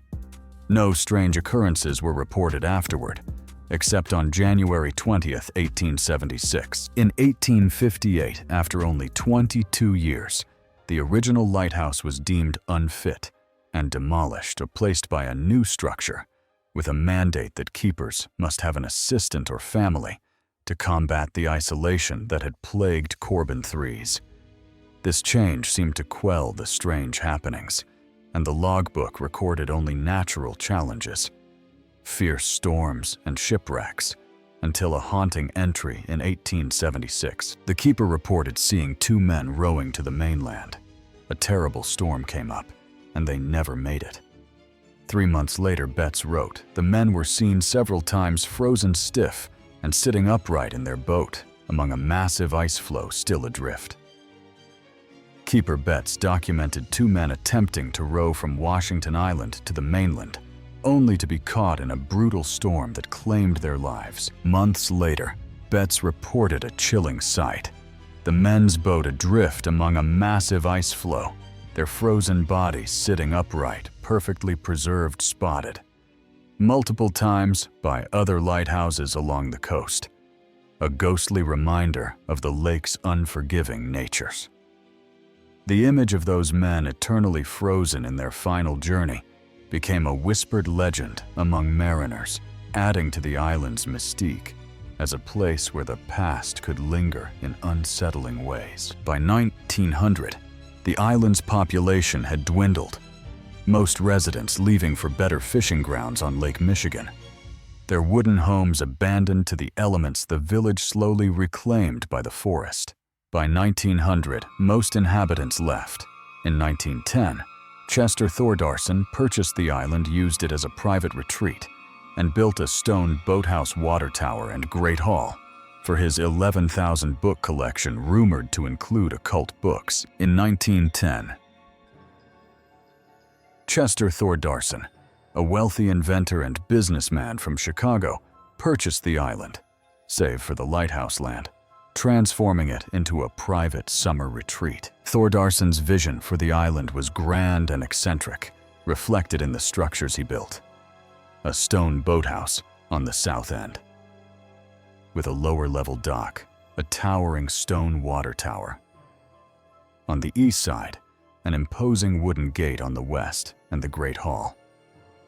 A magnificent building to house his vast collection of over 11,000 books. The Great Hall, with its soaring ceilings and shelves groaning under the weight of leather-bound tomes, was a testament to Thordarson's intellect and wealth. But whispers persisted that among his collection were rare texts on the occult books that delved into forbidden knowledge and ancient rituals. Some speculated that Thordarson's fascination with the esoteric was more than scholarly curiosity, fueled by the island's history of strange occurrences and the lingering presence of its past inhabitants. Thordarson died of heart failure. Some speculated he saw something that scared him to death. His book collection was sold to the University of Wisconsin-Madison for $300,000. His papers are housed at the State Historical Society of Wisconsin. Thordarson's death from heart failure came suddenly, but rumors swirled that he had encountered something on the island that terrified him to his core, a theory that gained traction among those who knew of the island's darker history. His book collection. A treasure trove of knowledge was sold to the University of Wisconsin-Madison for $300,000, a condition of his will that ensured his legacy would endure. Thordarson's personal papers, now housed at the State Historical Society of Wisconsin, offer little insight into his final days. But binders in the Great Hall document the island's history, preserving the tales of its early settlers, the lighthouse keepers, and the enigmatic inventor who sought solace in its solitude. The island's past is a tapestry of human struggle and unexplained phenomena, from the uneasy coexistence of Native Americans and settlers to the mysterious newcomers who left blood and fire in their wake. 3. The lighthouse, a beacon of both safety and solitude, bore witness to Corbin's descent into madness and the tragic fate of the frozen rowers, their ghostly boat, a haunting image in the annals of Rock Island's lore. Thordarson's structures, the boathouse, water tower, and Great Hall, stand as monuments to his ambition, but also as silent sentinels over a land that seems to hold its secrets close, whispering them only to those who linger long enough to listen. The island's cemeteries scattered across its landscape are a testament to its layered history. One near the beach where Thordarson rests, another on the eastern side, with the graves of 2 sisters from the fishing village, and a third on the northern end, where Corbin lies, his lonely vigil over the lake, Eternal Threes, a Native American burial ground.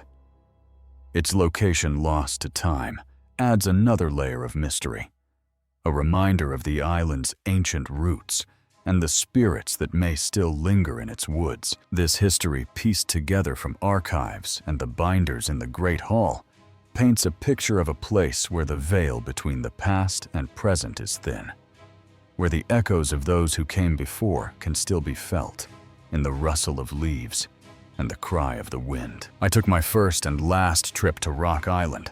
After taking 2 ferry rides, I arrived on the island. I'd booked a remote campsite, a backpacking site a little over a mile from the dock. The journey to the campsite was a meditative trek through the island's untouched beauty, the scent of pine and lake water filling the air as I walked my pack, heavy with camping gear that slowed my pace. I took my time hiking to the site, enjoying the scenery. Taking breaks due to my heavy pack, I was packed more for camping than hiking. I got to my site, set up my tent, got everything situated, and started gathering sticks and driftwood from the beach to start a fire. The remote sites were spaced for privacy, with sites C, D, and E separated by about 100 yards, a worn path along the ridge connecting them, evidence of countless campers seeking solitude.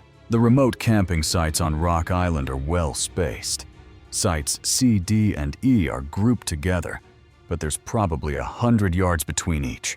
There's an obvious path between the 3 sites. As I arranged sticks in my fire ring, a flicker of movement caught my eye, a figure running toward me from Site D. An odd sight on this unofficial trail, stirring a mix of curiosity and concern. As I was setting sticks up on my fire ring, something caught my eye. I looked up. Far away, maybe at Site D, a person was running in my direction.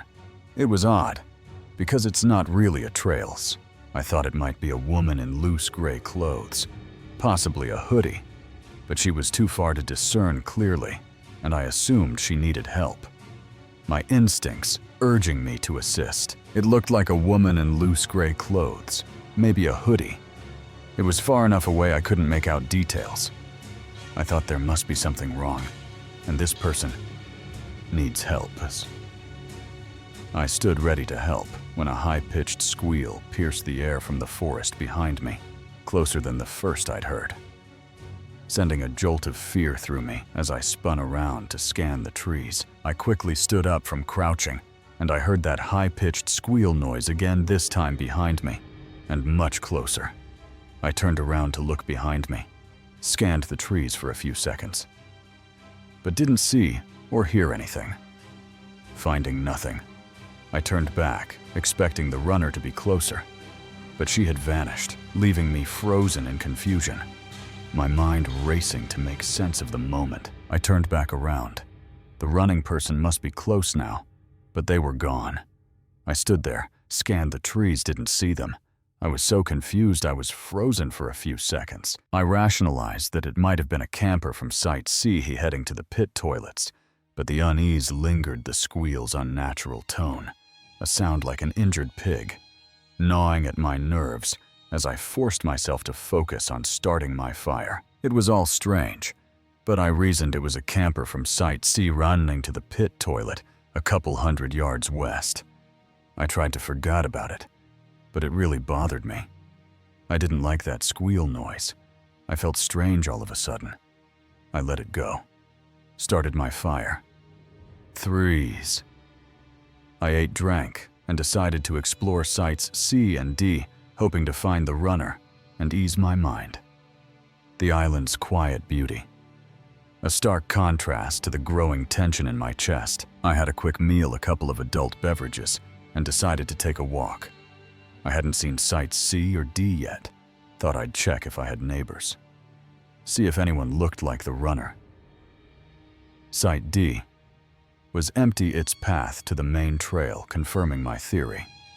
But Site C held a tent with a couple in their 30s, friendly but intoxicated, neither resembling the runner, their presence, a small comfort amidst my unease. Site D was empty. I saw the path to the main trail, which made me less uneasy about the runner, figuring it was someone from Site C. I continued to sightsee, saw a tent. I introduced myself. A couple in their mid-30s were at the picnic table, really nice but pretty drunk. Neither looked like the runner threes. I didn't mention the runner or squeal, feeling it might sound odd, and returned to my tent, where I lit a cigar, drank more, and gazed at the star-filled sky, trying to shake off the day's events. I didn't ask about the runner or squealing noises, thought it might be weird. Wished them a good night, walked back to my tent. I had a cigar, a few more drinks.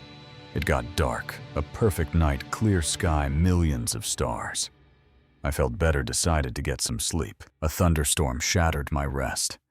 The wind howling, thunder rumbling, and lightning flashing, exposing my vulnerability in the tent as I braced against the storm's fury. The island's isolation amplifying my fear. I woke up to a huge boom of thunder. It started downpouring, the wind picked up, temperature dropped. I love camping in the rain, but not in a lightning storm. A big storm came through. I was starting to worry, the wind whipping my tent ground, shaking from thunder and lightning. I didn't feel good about being out there. Felt exposed. After an hour, the storm calmed to a drizzle, and I began to drift off, only to be jolted awake by that same high-pitched squeal, now terrifyingly close, my heart racing as I lay frozen in the darkness. The storm lasted about an hour before becoming a light, steady drizzle.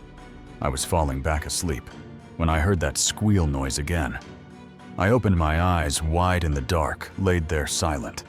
Another loud squeal, pretty close now. I knew the island had no dangerous predators, only deer and porcupines. But the squeal's eerie quality, like an angry pig, felt deeply unnatural, chilling me to my core.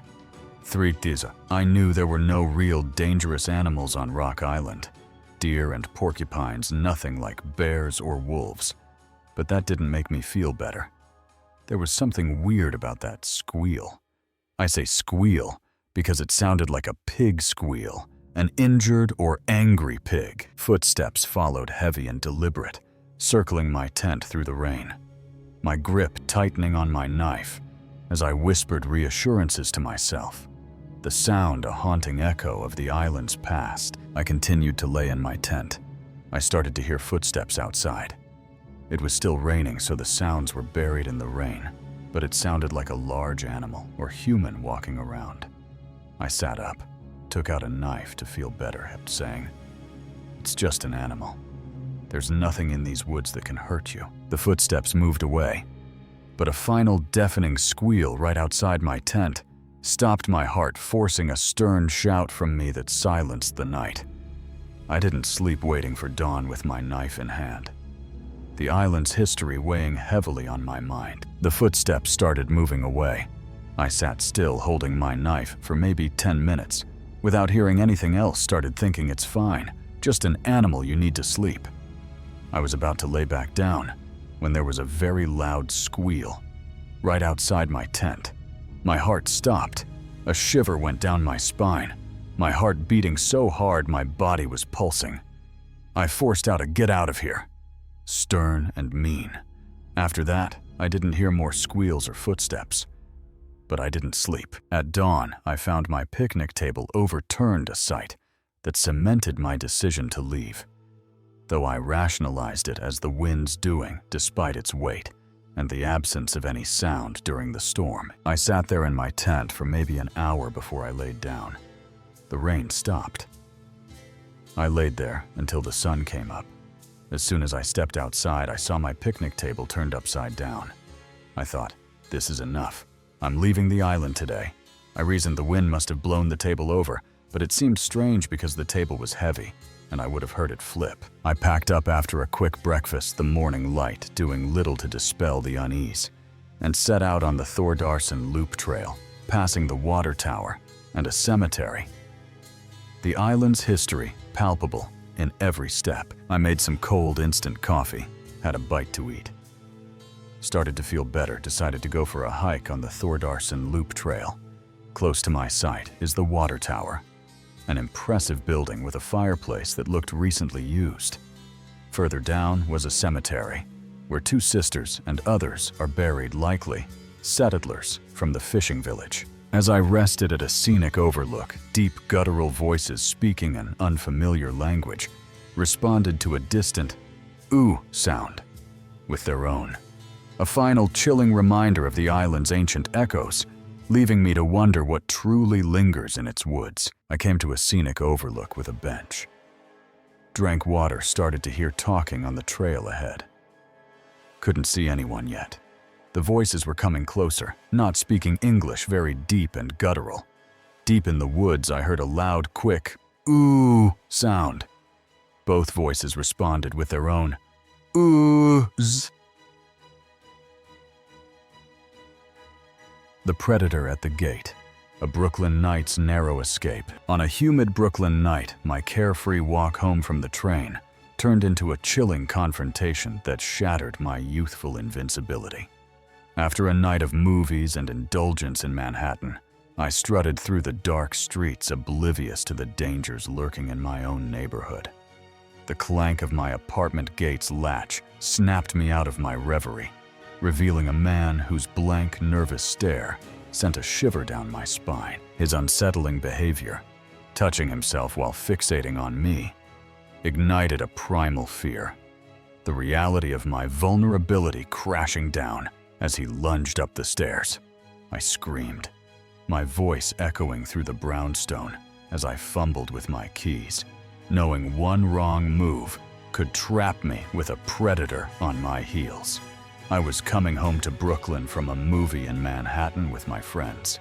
I was the only one who lived in BK, so I walked home from the train alone. At 16 or 17, I was no stranger to the city's late-night pulse, often pushing past my midnight curfew, with a reckless confidence that nothing bad could happen to me, even amidst a recent wave of assaults in our neighborhoods.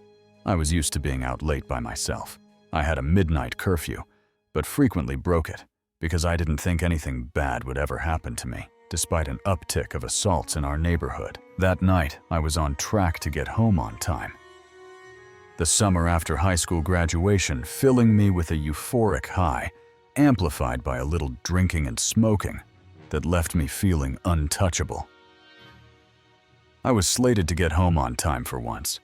I had a little to drink and a little to smoke, and I felt like I was on top of the world. The air was thick with heat, and I wore a long, sheer cape over a revealing dress, the outfit boosting my confidence as I strutted through the dark streets lost in my own world. It was really hot out, and I was wearing this long, sheer cape and a very revealing little dress underneath.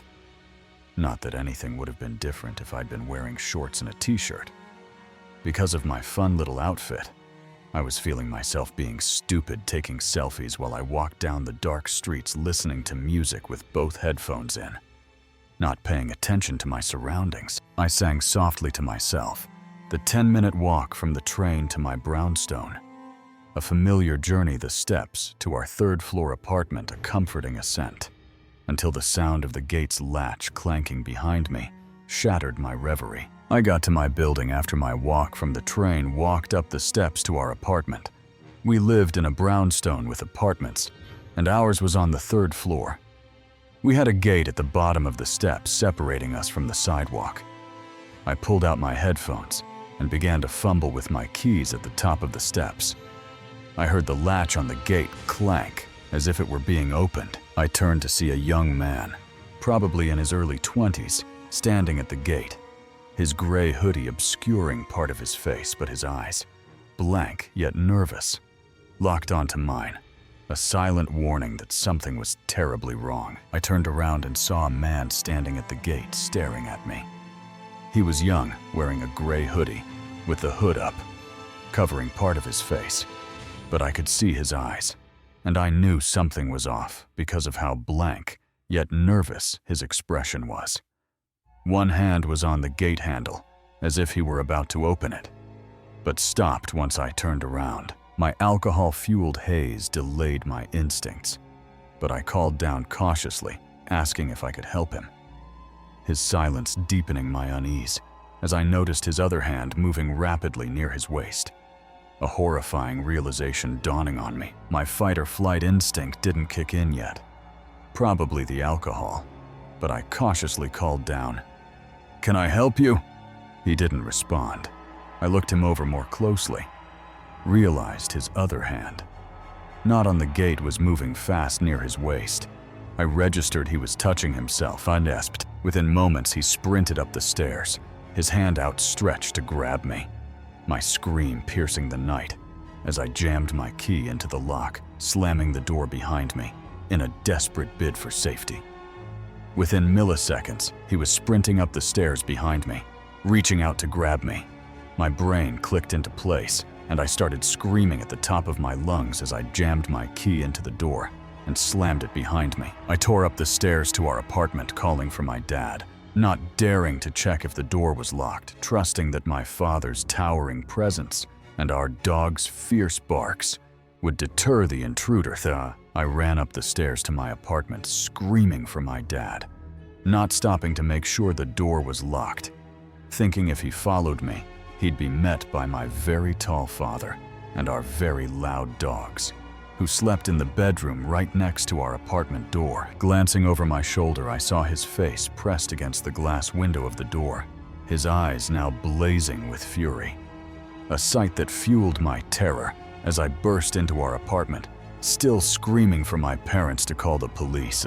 As I looked over my shoulder while tearing up the stairs, I saw his face pressed up against the glass window, still watching me. But now his eyes looked absolutely furious. I ran into our apartment, still screaming to my parents to call the police. My dad raced downstairs, searching the area, but the man had vanished, leaving us shaken as the police arrived to take my statement. Their promise of a follow-up call never fulfilled. My dad went downstairs and looked around, but by that time he was gone. The police came after my mum called, took my statements to make a report. The cops asked me to describe him. I did. They said they'd cruise around looking for him, and a detective would call me to make a detailed report. But they never called. The incident marked a turning point. The wave of assaults in our neighborhood, a grim backdrop to my near miss, forcing me to change my habits in the weeks before college, relying on my dad to escort me home from the train. There were many more sexual assaults and other assaults that continued in my neighborhood. I shudder every time I think about what would have happened if I hadn't taken out my headphones before unlocking the door. I don't know how long he was following me, and as far as I know, he was never caught.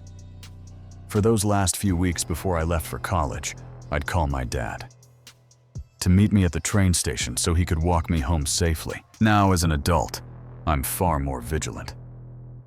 My phone no longer a distraction as I navigate the city at night. The memory of that man's predatory gaze and the sickening realization of his intentions etched into my mind. As an adult, I'm far more cautious than I was as a teenager. I'm always extra aware of my surroundings, especially at night, and I don't look at my phone while I walk home. I'll never get the image of his playing stare as he lunged toward me out of my head, nor the feeling in the pit of my stomach as I realized he followed me home, watching me and touching himself, waiting to strike. The moment felt like a deer spotting a tiger. Just before it pounced, the predator's presence revealed by a snapped twig. My escape, a stroke of luck that still haunts me, a reminder of how close I came to becoming another victim in Brooklyn's shadowed streets. It was like being a deer, realizing it's being stalked by a tiger because the tiger stepped on a twig and gave itself away right before it pounced. I was extremely lucky that night. The experience reshaped my understanding of safety. The carefree teenager replaced by a cautious adult, forever marked by the terror of that night, and the predator who slipped away into the darkness, never to be caught. Thank you for listening till the end. Tomás, if you hear a knock at 3 a.m. tonight, don't answer it. Maybe the next story is coming. Symbiotes for you. See you the in your next nightmare.